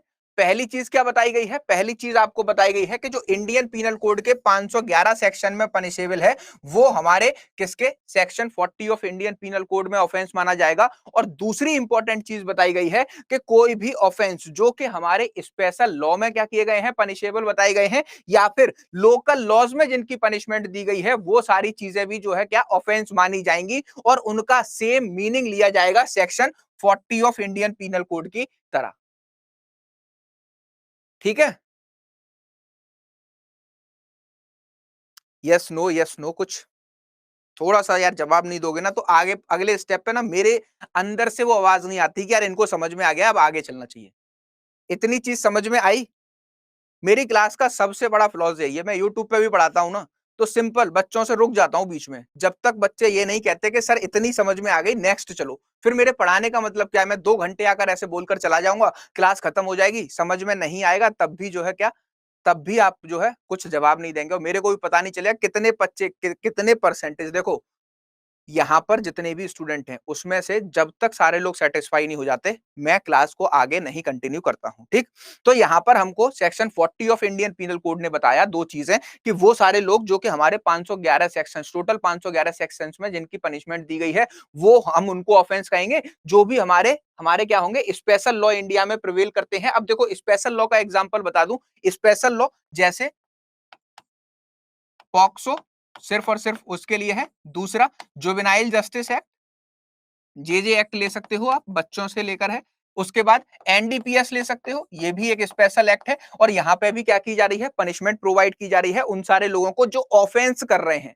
मतलब वो सारी चीजें जो इन एक्ट्स में बताई गई हैं और उसका अगर कोई वायलेशन करता है तो इन एक्ट्स के अकॉर्डिंग पनिशमेंट दी जाएगी। तो इन्होंने क्या किया? स्पेशल लॉ के अकॉर्डिंग इंडिया में ऑफेंस किया और उस ऑफेंस की परिभाषा सेक्शन 40 से ली जाती है और मैच की जाती है। तो इनको भी सेक्शन 40 में क्या किया गया है? इनकॉर्पोरेट किया गया है, ठीक। लोकल लॉज की बात करें तो जो हमारे लोकल लॉ होते हैं जैसे रेंट लॉ हो गए या फिर किसी भी एक स्टेट के स्पेसिफिक एरिया पे अप्लाई होने होने वाला लॉ, तो वो भी क्या होगा? अगर उसमें भी कोई भी रूल्स और रेगुलेशंस को वायलेट कर रहा है जो यहाँ पर प्रोवाइड किए गए हैं, तब क्या माना जाएगा कि उसने जो है उसकी भी सेम मीनिंग ऑफेंस की तरह ली जाएगी और उसको भी जो है पनिश किया जाएगा, ठीक है। तो हाँ, मोटर व्हीकल बहुत सारे एग्जांपल हैं। बहुत सारे एग्जाम्पल हैं, जितने भी आईपीसी को छोड़ के बाकी अदर लॉज आ रहे हैं, वो सारी चीजें क्या हैं, वो सारी चीजें हमारे स्पेशल लॉ के अंडर आ रहे हैं, जो कि एक स्पेशल पर्टिकुलर टॉपिक से डील करते हैं। तो बहुत सारे इसके अनंत एग्जाम्पल हैं जो आप ले सकते हो। क्लियर? तो ये हमने सेक्शन 40 के बारे में दो बातें जो है क्या कर दी, मैंने आपको समझा दी। ठीक, अगर हम बात करें किसकी, पार्ट फर्स्ट ऑफ सेक्शन 40 की। ठीक, तो पार्ट फर्स्ट में हमको बस यही बताया गया है। देखो सेक्शन 40 को 3 पार्ट्स में मैं आपको पढ़ाने वाला हूं, टोटल 3 पार्ट्स में। पहला पार्ट क्या है, पहला पार्ट कह रहा है, फर्स्ट पार्ट ये कह रहा है ऐसी चीजें। अब देखो तीन तीन यहाँ पे पार्ट समझाऊंगा और आपको सेक्शन 40 पूरा समझ में आ जाएगा ऑफेंस से रिलेटेड। ठीक, ये पार्ट सेकंड यहाँ पर बनाएंगे हम लोग, और यहाँ पर पार्ट थर्ड बनाएंगे। पहले पार्ट ने कहा कि जो भी हमारा offence as per Indian penal code which are provided in 511 sections. दूसरे पार्ट ने कहा, दूसरे पार्ट ने भी दो चीजों में बांट दिया, एक तो स्पेशल लॉज, दूसरा हमारा लोकल लॉज। ठीक, अगर इनके रूल्स को भी कोई, जो इनके इन दोनों के मतलब इनके भी जो सेक्शंस हैं उसको अगर वॉयलेट कर रहा है, तो वो भी जो है क्या कर रहा है, इंडिया में ऑफेंस कमिट कर रहा है एज पर सेक्शन 40। और तीसरी ऑब्लिगेशन क्या लगाई गई है, तीसरा पार्ट हमें स्पेसिफिकली बताना चाहता है, क्या बताना चाहता है कि जो भी हमारे स्पेशल या लोकल लॉ होंगे उनमें अगर 6 मंथ्स की पनिशमेंट दी गई। अब देखो यहां पर बाइफिकेट करने की कोशिश की गई है दोनों चीजों को, यहां पर अलग पेन यूज करके समझाते हैं, यहां पर अलग ब्लू ले लेते हैं। चलिए, यहां पर तीसरे पार्ट में जो है आपको दो चीजें देखने को मिलेंगी, तीसरे पार्ट में आपको दो चीजें देखने को मिलेंगी। पहला क्या देखने को मिलेगा, फर्स्ट आपको देखने को मिल रहा है कि ऐसे सारे लॉज, ऐसे सारे स्पेशल या फिर लोकल लॉज जिनमें 6 मंथ से कम की पनिशमेंट है। ठीक, जहां पर 6 महीने से कम की पनिशमेंट है, तो उसको हम सेक्शन 40 के अकॉर्डिंग, आईपीसी के अकॉर्डिंग ऑफेंस के अंदर फॉल नहीं कराएंगे। दूसरा, ऐसे सारे ऑफेंसेस जो कि हमारे स्पेशल और लोकल लॉ में प्रोवाइडेड किए गए ऑफेंसेस हैं, और उन सारे ऑफेंसेस में अगर मोर देन 6 इयर्स की पनिशमेंट है, किसकी, मोर देन 6 मंथ्स की पनिशमेंट है, सॉरी ईयर नहीं, 6 मंथ्स की पनिशमेंट है, तो वो सारे लोग अगर इन क्राइम को करते हैं स्पेशल और लोकल लॉ के तहत, तो ये माना जाएगा कि उन्होंने क्या किया है, section 40 of Indian penal code के अकॉर्डिंग ऑफेंस ही किया है। ठीक, तो ये हमारा क्या है, ये हमारा सेक्शन 40 है। और इंडियन पीनल कोड किससे डील करता है, इंडियन पीनल कोड स्पेसिफिकली हमारा ऑफेंसेस से डील करता है। IPC deals with crime and offence, then IPC deals with crime only, वो offence only. Crime is the broader perspective, वही मैं आपको बताने की कोशिश कर रहा हूं कि क्राइम क्या है, ब्रॉडर प्रोस्पेक्टिव है। आईपीसी मोरल और सोशल रॉन्ग से डील नहीं करेगा। क्लियर? तो offences which are provided in the Indian penal code 511 sections में, और offences which are punishable in the special और local law having more than 6 months punishment are also count as offense as per the definition of section 40 of Indian Penal Code. Is it clear? समझ में आया आदर्श जी? समझ में इतना आ गया?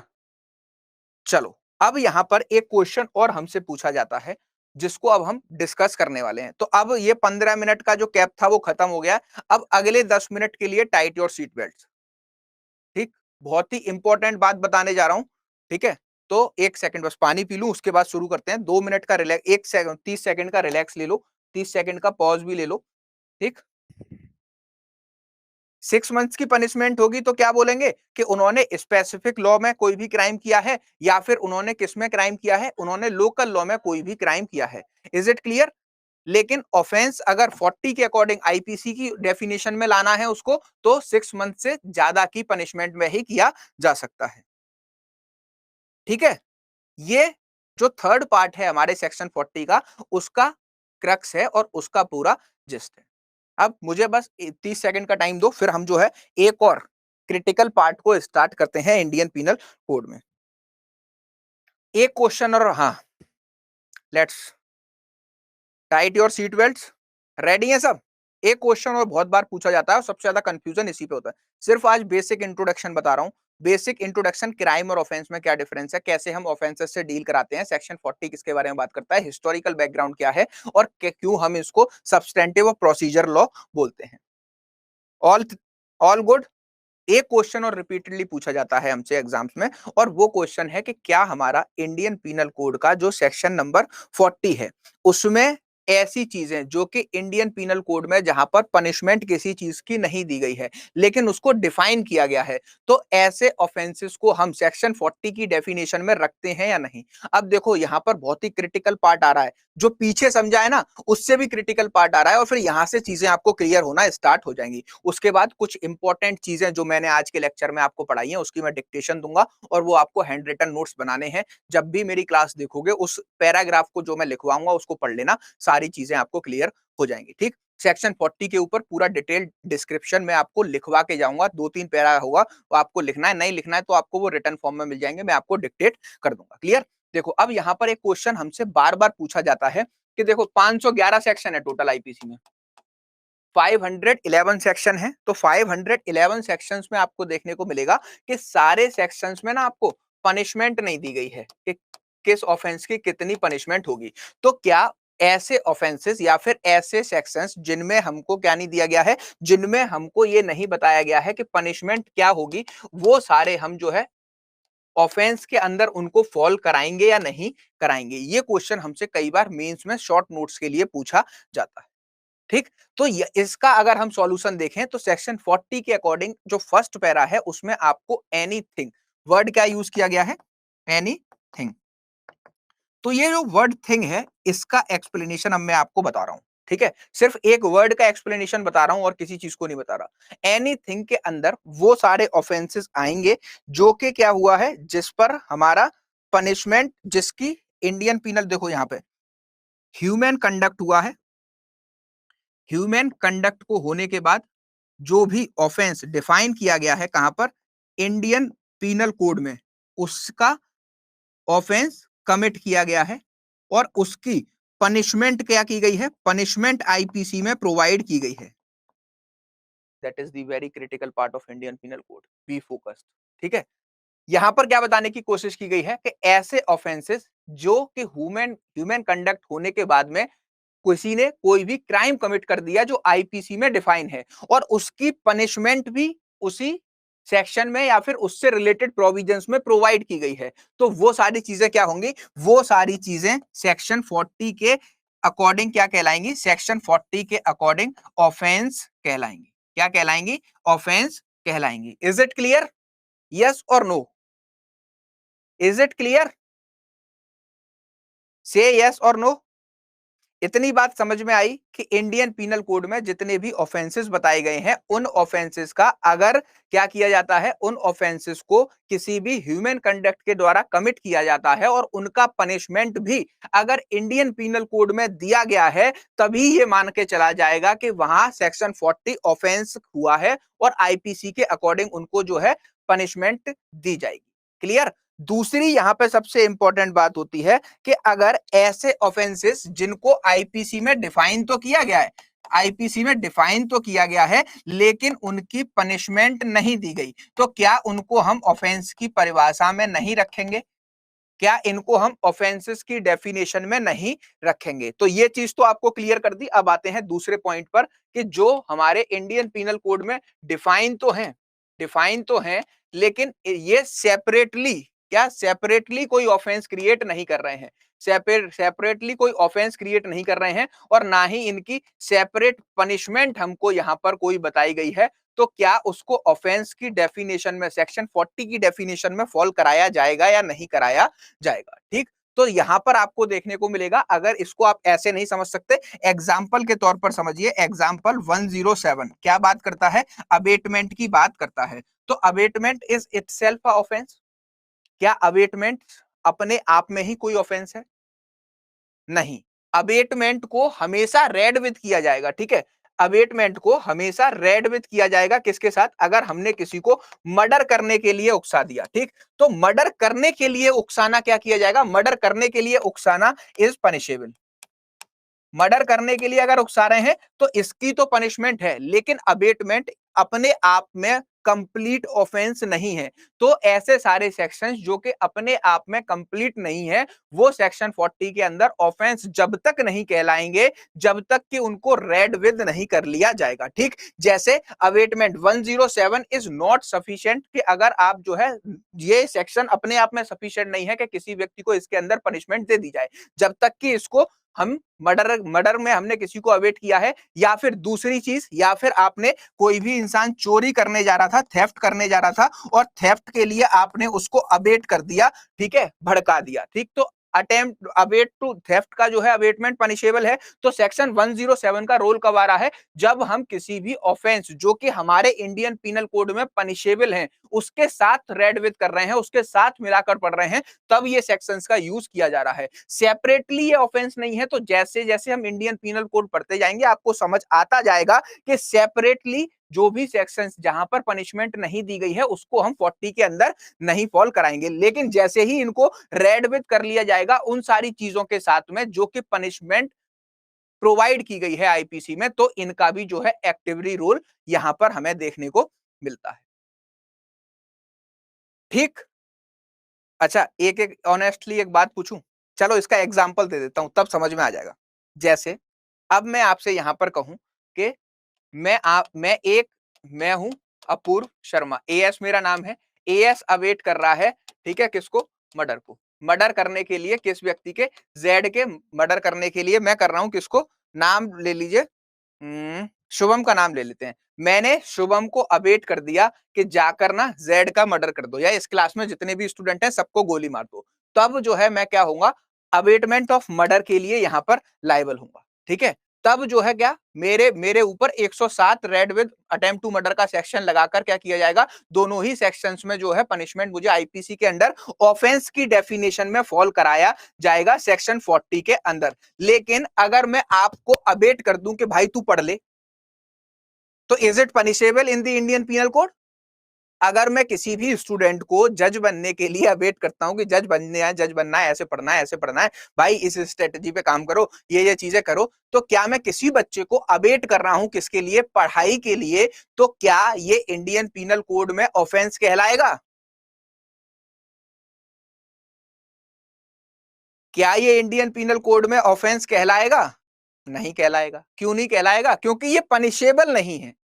तो वो सारी चीजें अगर आईपीसी में जिनकी पनिशमेंट नहीं दी गई है और उन सारी चीजों को हम करते हैं, तो वो जो है हमें ऑफेंस की डेफिनेशन सेक्शन 40 की डेफिनेशन में फॉल नहीं कराते। Is it clear? ये इसके बेस्ट एग्जांपल है।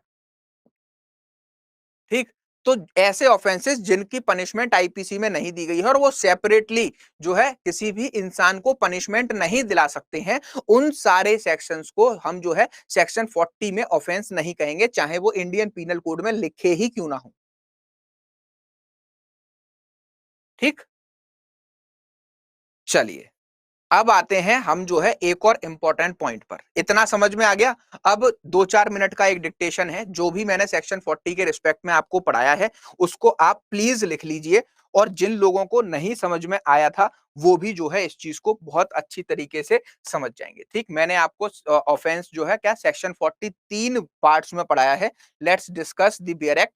उसके बाद में मैं आपको इसका डिटेल्ड जो है क्या डिस्कशन डिक्टेशन दे दूंगा, जो आपको लिखना है तो लिख लीजिए, नहीं लिखना है तो आपको हैंड रिटन नोट्स में मिल जाएगा। क्लियर? देखो, इंट्रोडक्टरी क्लास है, तो बेसिकली आज करना क्या है, आज के सेशन में सिर्फ इंडियन पीनल कोड के इंट्रोडक्शन को ही पढ़ना है। सेक्शन 40 की बात करें, the word offence refers to a thing made punishable by this code except in the chapters and the section mentioned in subsection 2 or subsection 3 of this section. Chapter 4, Chapter 5A, and the following sections, namely 64, 65, 66, 67, 71, 109, 110, 112, 114, 115, 116, 117, 187, 194, 195, 205, 211, 213, 214, 221, 222, 223, 224, 225, 227, 229, 300, 31, 347, 348, 388, 389, and section 445. These sections refer to an offense in the define special and the local laws. Moving ahead, next जो third part है वहां पर क्या कह रहा है, third part हमें बता रहा है when the punishment of offences shows that the law for the imprisonment for a term of 6 month and more. Third part बता रहा है कि जो भी हमारे लोकल लॉ के या स्पेशल लॉ के ऑफेंसेस हैं उसमें 6 महीने से ज्यादा की पनिशमेंट अगर प्रोवाइड की गई है, वेदर विद और without fine and punishment, these sections that represent the code written above 141, 176, 177, 202, 212, 216 and 100, 441, ठीक है। ये सारी चीजें क्या, ये सारी चीजें जो है हमारे यहां तक समझेंगे थर्ड पार्ट, तो वो सारे जो है हम सेक्शन 40 के अंदर क्या मानेंगे, वो सेक्शन 40 के अंदर उनको ऑफेंस में फॉल कराएंगे, जहां पर लोकल और स्पेशल लॉ में हमको 6 महीने से ज्यादा की पनिशमेंट दी गई। क्लियर। इसका एग्जांपल लें, लोकल और special law, dowry provision, POCSO, FEMA, narcotics substance act वाला, ठीक है। इसके बाद सेक्सुअल वर्कप्लेस हैरेसमेंट, सारी चीजें इसी में आ जाती। क्लियर। तो ये क्या है, ये जो है पूरी तरीके से हमारा क्या हो गया, ये पूरी तरीके से सेक्शन 40 का हो गया क्या, क्रक्स। अब यहां पर एक चीज और समझ लीजिए, अब मैं वो डायग्राम ड्रॉ कर रहा हूं आप लोगों के साथ, और जवाब किसको देने हैं, आप लोगों को जवाब देने हैं। क्या है ये, again come to that point, जो नहीं समझ में आया था आप लोगों को अब समझ में आएगा। What is this, this is the circle of crime. काय का है, ये पूरा क्राइम है, ठीक। सर आप पे कौन सा बेरेक्ट है, अभी अभी क्लास पहले टॉपिक्स जो जो बताने वो कवर कर ले, मैं सारे आंसर देकर जाऊंगा, सबसे पर्सनल चैट करके जाऊंगा, सबकी आवाज सुन के जाऊंगा, अपनी आवाज तो मेरी तो सुनाई दे ही रही होगी, ठीक है। सबसे बात करके जाऊंगा, ये क्या है, क्राइम है, ठीक। दूसरा, इसके अंदर एक छोटा सर्किल है, ठीक। तो यहां पर इसमें क्या भरे हुए हैं, इसमें हमारे दो क्राइम्स भरे हुए हैं, तीनों भरे हुए हैं वैसे तो, मोरल और सोशल, और तीसरा कौन सा है, लीगल। लेकिन इस आउटर लेयर में हम कौन से क्राइम को रख रहे हैं, उसको जो है ध्यान दीजिएगा, कौन से क्राइम को हम यहाँ पे रख रहे हैं। मैं यहाँ पे जल्दी जल्दी स्टार बना देता हूं, ठीक है। ये हमारे क्या हो गए, ये हमारे क्राइम्स हो गए, जहां पर हमें मोरल और सोशल क्राइम्स देखने को मिल रहे हैं। सेक्शन 40 समझा रहा हूं इस डायग्राम से, ये समझ लेना, सेक्शन 40 जिसको समझ में आ गया, आदि आईपीसी उसको समझ में आ गई, ठीक। तो ये जो स्टार्स हैं वो क्या भर गए, हमारे मोरल और सोशल रॉन्ग्स भर गए, और जो सबसे बड़ा सर्किल है वो क्या है, वो क्राइम है। लीगल भी इसके अंदर आएंगे, तो दो तरीके के क्राइम, पहला मोरल और सोशल क्राइम हमने कर लिया इसके अंदर। उसके बाद हम एक दूसरा सर्किल ड्रॉ कर रहे हैं, और वो दूसरा सर्किल कौन सा होने वाला है, जल्दी से देखते हैं कितने लोग आंसर देंगे। ये दूसरा सर्किल हमारा कौन से होने वाला है, कहां से कहां तक, यहां से लेके यहां तक। इसमें हम कौन से क्राइम्स भरेंगे, इसमें हम लीगल क्राइम्स के जो दूसरा पार्ट है उसको भरेंगे, कौन से, लीगल क्राइम्स को भरेंगे, लेकिन सेकंड पार्ट को भरेंगे जो सेक्शन 40 का सेकंड पार्ट है, जहां पर कौन कौन से क्राइम आएंगे, जहां पर हमारे स्पेशल एंड लोकल। अब ऐसे इसमें कैसे लिखूं, अरे इधर लिख देता हूं। यहां पर हमने क्या भर दिया, हमने लीगल क्राइम को ही भरा, क्योंकि देखो सबसे पहले दो क्राइम्स इसमें फिल कर दिए गए, उसके बाद जो हमारे लीगल क्राइम आए, लीगल क्राइम को जो है, जो तीसरा क्राइम है, दो तरीके के क्राइम्स में बांटा गया। पहला जो इंडियन पीनल कोड में ऑफेंसेस हैं 511 सेक्शंस, वो जो कि सेक्शन 40 में दिए गए हैं, और दूसरा स्पेशल, ठीक है, और लोकल, ठीक। इतनी बात समझ में आई। तो हमने क्या किया, जब हम उससे नैरो इंटरप्रिटेशन पे गए, तो इस पर क्या गए, हमने सेकंड वाले क्राइम्स में यहां पर क्या भर दिया, यहां पर हमने भर दिए सारे अपने सोशल और मोरल, वो सोशल और वो कह रहा हूं लोकल और स्पेशल क्राइम्स। क्लियर। और जो इसके बाद हमारे पास क्या बच गया, इसके बाद हमारे पास ये बच गया, ठीक है। ये क्या है, ये वो ऑफेंसेस जो कि हमारे कहां पर पनिशेबल हैं, वो ऑफेंसेस जो कि हमारे Indian penal code, Indian penal code 1860 में जिनकी पनिशमेंट प्रोवाइड की गई। ये कौन से ऑफेंसेस हैं, तो क्राइम के अंदर, ठीक। इसी वजह से ये बोला जाता है कि all the crimes all the offences are crime but all the crimes are not offences. तो यहां पे आपको देखने को मिलेगा कि क्राइम क्या है, हमारा ब्रॉडर एस्पेक्ट है। क्या है? ब्रॉडर एस्पेक्ट है। तो सारे क्राइम ऑफेंसेस के अंदर नहीं आ सकते, लेकिन इंडियन पिनल कोड के सारे ऑफेंसेस को हम क्राइम की डेफिनेशन में फॉल करा सकते हैं। इतनी चीजें समझ में आई? अब ये डायग्राम समझ में आ गया? इंडियन पिनल कोड के जो ऑफेंसेस हैं 511 टोटल सेक्शन, वो क्या है? बहुत छोटा सा पार्ट है हमारे सिस्टम का।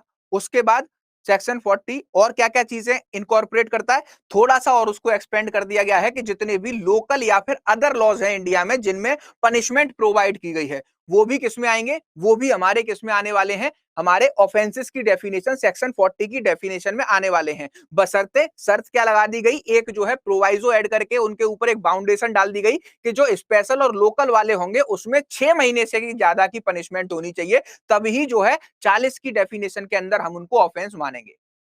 और जो क्राइम है वो क्राइम ब्रॉडर एस्पेक्ट है। और इस वाले ही क्या, इस वाले आउटर रिंग रोड में जहां पर स्टार बने हुए हैं, इसमें हमें देखने को मिलते हैं सोशल एंड मोरल क्राइम। जब आप लॉ ऑफ टॉर्ट्स पढ़ेंगे, ठीक, टॉर्ट्स नहीं, लॉ ऑफ टॉर्ट बोला जाता है, जब आप लॉ ऑफ टॉर्ट पढ़ेंगे तब जो है हम स्पेसिफिक किस एरिया को पढ़ रहे होंगे? इस एरिया को पढ़ रहे होंगे। मतलब क्राइम का जो ब्रॉडर प्रोस्पेक्टिव है, जो फर्स्ट आउटर सर्किल है, उसके बारे में पढ़ रहे होंगे। और हम जब आईपीसी पढ़ते हैं तो इस पे पढ़ते हैं, प्लस इसके साथ आईपीसी के जो हमारा सेकंड सर्किल है, स्पेशल और लोकल लॉस, इनके बारे में भी यहां पे पढ़ते हैं। Is it clear? Is it clear? ठीक है। अब मैं 2 मिनट के लिए बैठ रहा हूं, मैं इस सेक्शन 40 का आपको जो है क्या डिक्टेशन दे रहा हूं, लिखिए उसको। डिक्टेशन दे रहा हूं, उसको लिख लीजिए फटाफट से, जल्दी से। सारे लोग लिखेंगे, कोई भी ये नहीं सोचेगा कि हैंड रिटन में मिल जाएगा। अगर ये नहीं लिखोगे तो आज की क्लास में जो जो पढ़ाया है वो कुछ भी समझ में नहीं आएगा। ठीक है, लिखो, आज जो पढ़ाया है वो कुछ भी समझ में नहीं आएगा। और आपके ऊपर एक डिस्क्रिप्शन बॉक्स में लिंक आ रहा होगा, आप मुझसे डायरेक्टली कनेक्ट होकर कुछ पूछ सकते हैं, लेकिन अभी क्लास खत्म नहीं हुई है। 2 मिनट में जब तक बैठ जाता हूं, ठीक है, तब आपको लिखना है। लिखो, as per section 40 of Indian penal code, as per section 40 of Indian penal code, hereafter, bracket में ब्रैकेट लगाइए, hereafter written as IPC 1860, bracket close. लिख लिया इतना? Full stop. Anything which is made punishable by Indian penal code, short form में IPC लिखना, क्योंकि hair after करके लिख देते ना आईपीसी को, मतलब इंडियन पीनल कोड पहले सेंटेंस में, फिर ब्रैकेट लगा के हेयर आफ्टर आईपीसी लिख देते हैं, तो फिर वो जो है क्या हो जाता है, उसके बाद हम शॉर्ट फॉर्म यूज कर सकते हैं। Clear? Anything which is made punishable by Indian penal code IPC will be considered to an offense for the purpose of IPC. Thus, comma, if something is defined, thus, comma, if something is defined in Indian Penal Code, कोई नहीं, slow बताता हूं, but it will not declare to be punishable, कोई नहीं, slow slow slow slow करेंगे, ठीक है, कोई जल्दी नहीं, क्लास खत्म करनी, 8:30 खत्म कर देंगे। Again I am repeating from the first word, ठीक है, as per section 40 of Indian Penal Code 1860, comma, hereafter IPC 1860, bracket close, anything which is made punishable by the Indian Penal Code will be considered to be an offense for the purpose of IPC. इतना आप सब लोग लिख चुके होंगे। पहला इतना एक सेंटेंस आपने लिख लिया। नेक्स्ट पर आते हैं, thus, comma, if something is defined in IPC but it will not declare to be punishable, will not be an offense for the purpose of IPC under section 40. For instance, या फिर for example, abatement is defined under section 107 For instance, abatement is defined under section 107, but abatement per se is not declared punishable. Abatement per se is not declared punishable unless it is an abatement of an offense. Full stop. Unless it is an abatement of an offense. Full stop लगा दीजिएगा. Paragraph change. Next para. Similarly, abduction is defined under section 362. Similarly, abduction is defined under section 362, but abduction per se is not declared punishment, comma, unless it is for one of the purpose, mentioned in the section subsequent to section 362. That is the explanation. अब एक minute, अब लिखना नहीं है. That is the explanation of section 40 para 1. ठीक. अब section 40 para 2 की heading डाल लो अपने समझने के लिए, लेकिन मेंस में जो है इसी में कंटिन्यू करके लिखना होता है कि as per para second of section 40. ऐसे भी लिख सकते हो. लिखो इसमें. अब इसमें लिखो. नेक्स्ट पैरा से लिखना शुरू करेंगे. हिंदी वाले टेंशन मत लो, आपको जो है इसका ट्रांसलेटेड वर्जन मिल जाएगा हिंदी में. ठीक है, जो भी मैं लिखवा रहा हूं उसका ट्रांसलेटेड वर्जन आपको मिल जाएगा. क्लियर. अब इसमें नेक्स्ट पैरा पे लिखना शुरू करेंगे. The word offense has been used in Indian Penal Code. The word offense has been used in IPC in many sections. The word offense has been used in IPC in many sections, and the question arises as to what will be the meaning of word offense in those sections. As to what will be the meaning of the word offenses in those sections. Full stop. Generally, the meaning would be anything punishable under IPC. However, last line paragraph change करने के बाद आपको मैंने बताया है generally the meaning would be anything. Paragraph change करने के बाद वर्मा जी मैं आपको ही बता रहा हूं. Generally the meaning would be anything punishable under the Indian Penal Code. However, with respect to section mentioned in second and third part, third para, part या para कोई भी लिख लो क्योंकि सब क्लॉज तो है नहीं. However, with respect to section mentioned in second and third para of section 40, the word offense would means also, inverted comma में लिखिएगा, anything punishable under a special और a local law. Inverted comma में लिखना है. Means also के बाद inverted comma, anything punishable under a special और a local law. Next para. However in the case of third para, special और the local law था बेटा. उसके बाद full stop, inverted comma, close. Next para में however in the case of third para it will include special and local law only if in special and local law is punishable. मिलेंगे hand written notes. जहां से paragraph खत्म किया था, again I am repeating, जिन बच्चों का छूट गया है ध्यान रखिएगा, जिनने लिख लिया है वो मिलाते जाएं. ठीक है. However in the case of third para it will include special and local law only.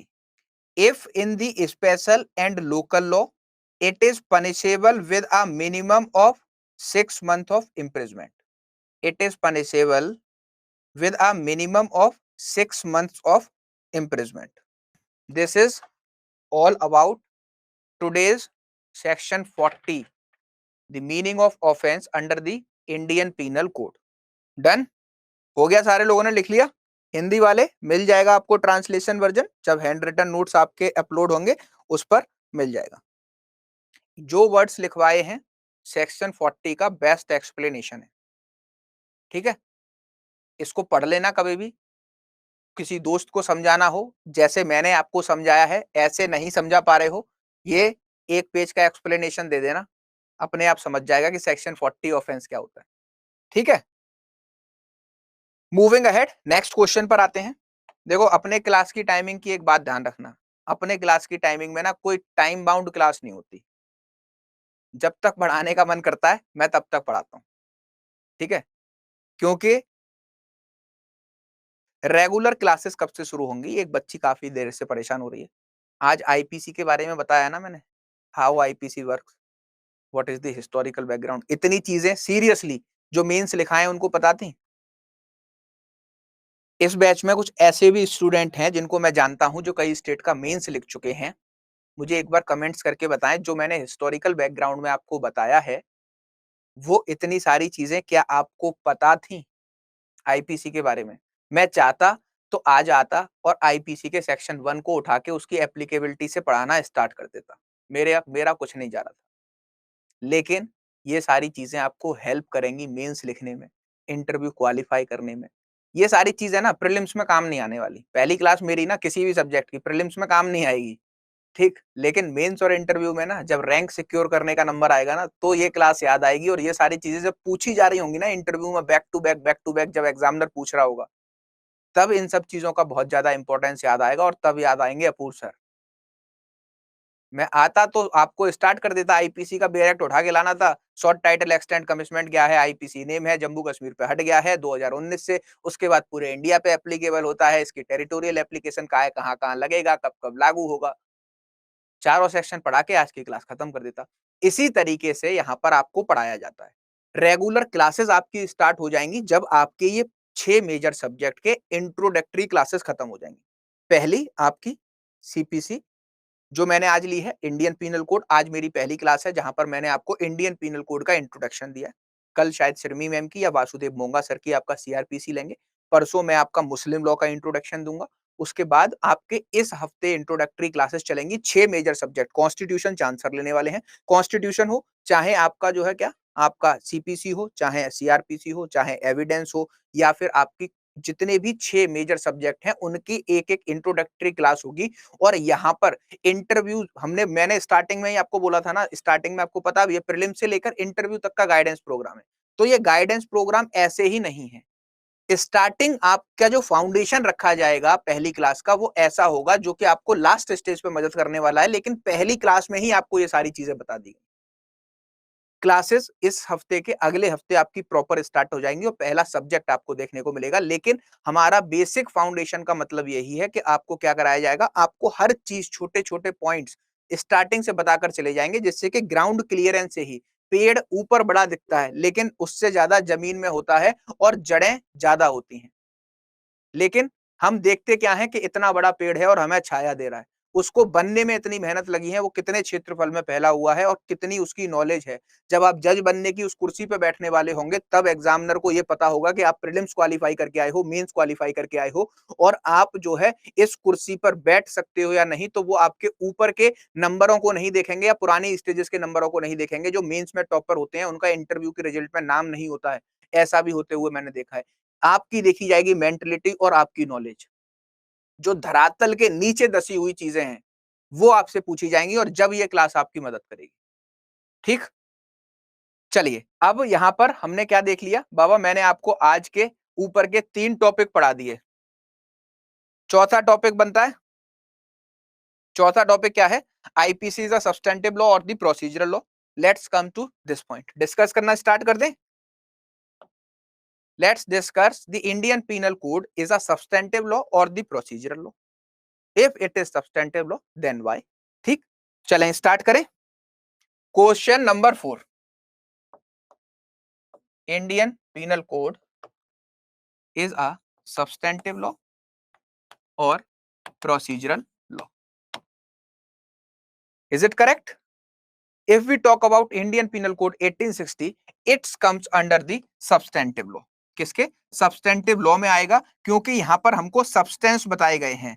Offences क्या होंगे, कब किस इंसान को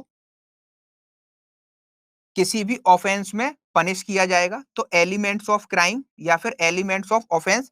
तीसरा पनिशमेंट, क्या तीसरी सबसे इंपॉर्टेंट बात कि कितनी पनिशमेंट किसी ऑफेंस को करने में दी जाएगी। Is it clear? समझ में आ रहा है इतना कि नहीं आ रहा? बताओ फटाफट से, समझ में आ रहा है या नहीं आ रहा? मुझे इतनी सी बात बताओ आप।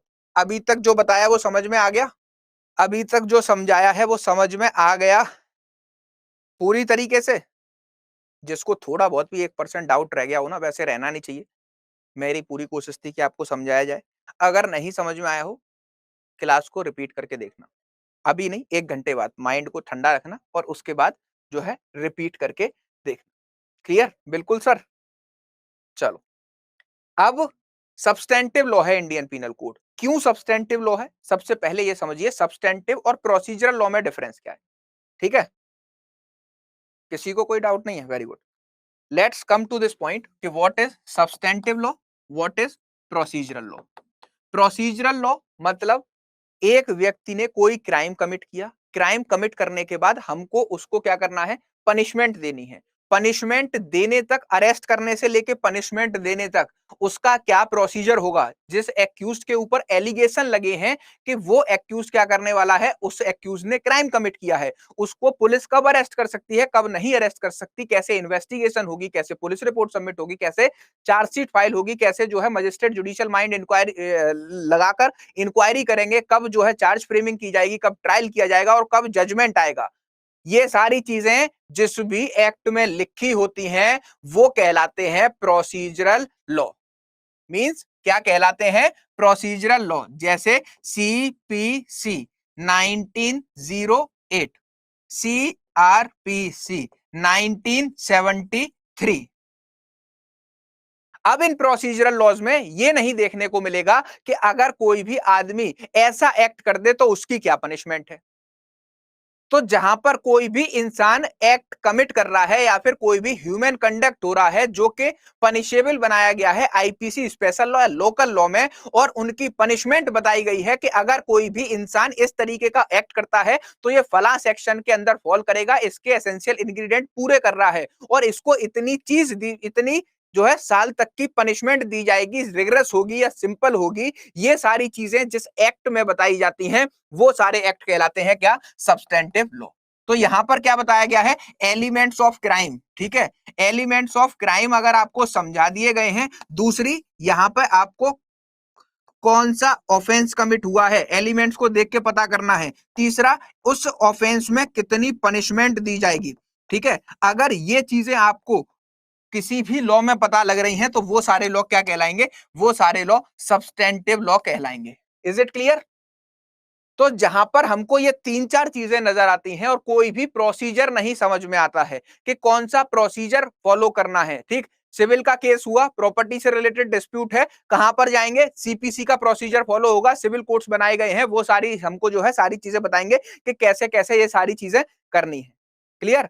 तो वो क्या हो गया? वो हमारा प्रोसीजरल लॉ हो गया। इंडियन पीनल कोड सब्सटेंटिव क्यों है? क्योंकि यहां पर हमें बताया गया है कि अगर मैं किसी को चाकू मार दूंगा तो चाकू मारने पर जो है मेरा कौन सा मैंने एक्ट कमिट किया, उसका जो सेक्शन है उसके अकॉर्डिंग जो जो चीजें बताई गई हैं वो मैंने फुलफिल कर दी या नहीं कर दी। और जैसे ही फुलफिल कर दी, उस ऑफेंस का जो है क्या, उस ऑफेंस के अंदर मैंने एक क्राइम कमिट कर दिया, ऑफेंस कमिट कर दिया, और उस ऑफेंस की कितनी पनिशमेंट मुझे दी जाएगी ये वहीं पर बताया गया है। तो मैंने आईपीसी के अकॉर्डिंग चाकू मारकर एक इंसान का मर्डर किया या अटेम्प्ट करने की कोशिश की, मर गया तो मर्डर हो गया, और अगर नहीं मरा बच गया तो अटेम्प्ट टू मर्डर हो गया, और उसके अलावा मेरी इंटेंशन में कोई फर्क था तो वो कल्पेबल होमोसाइड में जाएगा। जब हम आगे इन सारी चीजों को पढ़ेंगे तब जो है और ज्यादा आपको मजा आने वाला है। तो जहां पर सिर्फ और सिर्फ ये चीजें हमें दिखाई देती हैं कि हमें एलिमेंट्स ऑफ क्राइम बताए गए हों या फिर हमको जो है ऑफेंसेस कितनी पनिशमेंट होगी, और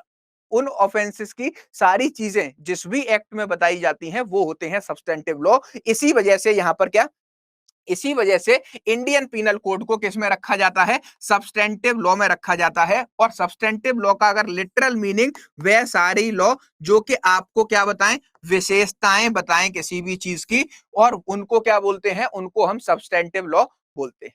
प्रोसीजरल लॉ का मतलब क्या है, जहां पर लिटरल प्रोसीजर बताया गया है। ठीक, लिटरल प्रोसीजर मतलब जैसे यहां पर सपोज करिए, देखिए अब सब्सटेंटिव लॉ और सब्सटेंटिव लॉ प्रोसीजरल लॉ का, अब देखो प्रोसीजरल लॉ में बता रहा हूं कि प्रोसीजरल लॉ कैसे निकालोगे आप।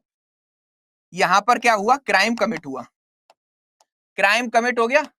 क्राइम कमिट को होने के बाद में जिसके साथ क्राइम कमिट हुआ है वो भाई साहब भागकर पहुंचे कहां पर, पुलिस स्टेशन। पुलिस स्टेशन में इन्होंने एफआईआर को रजिस्टर कराया। जैसे ही एफआईआर रजिस्टर की गई 154 के अकॉर्डिंग, 154 के अकॉर्डिंग एफआईआर रजिस्टर करने के बाद पुलिस ने यहां से किया अपनी इन्वेस्टिगेशन को स्टार्ट कर दिया।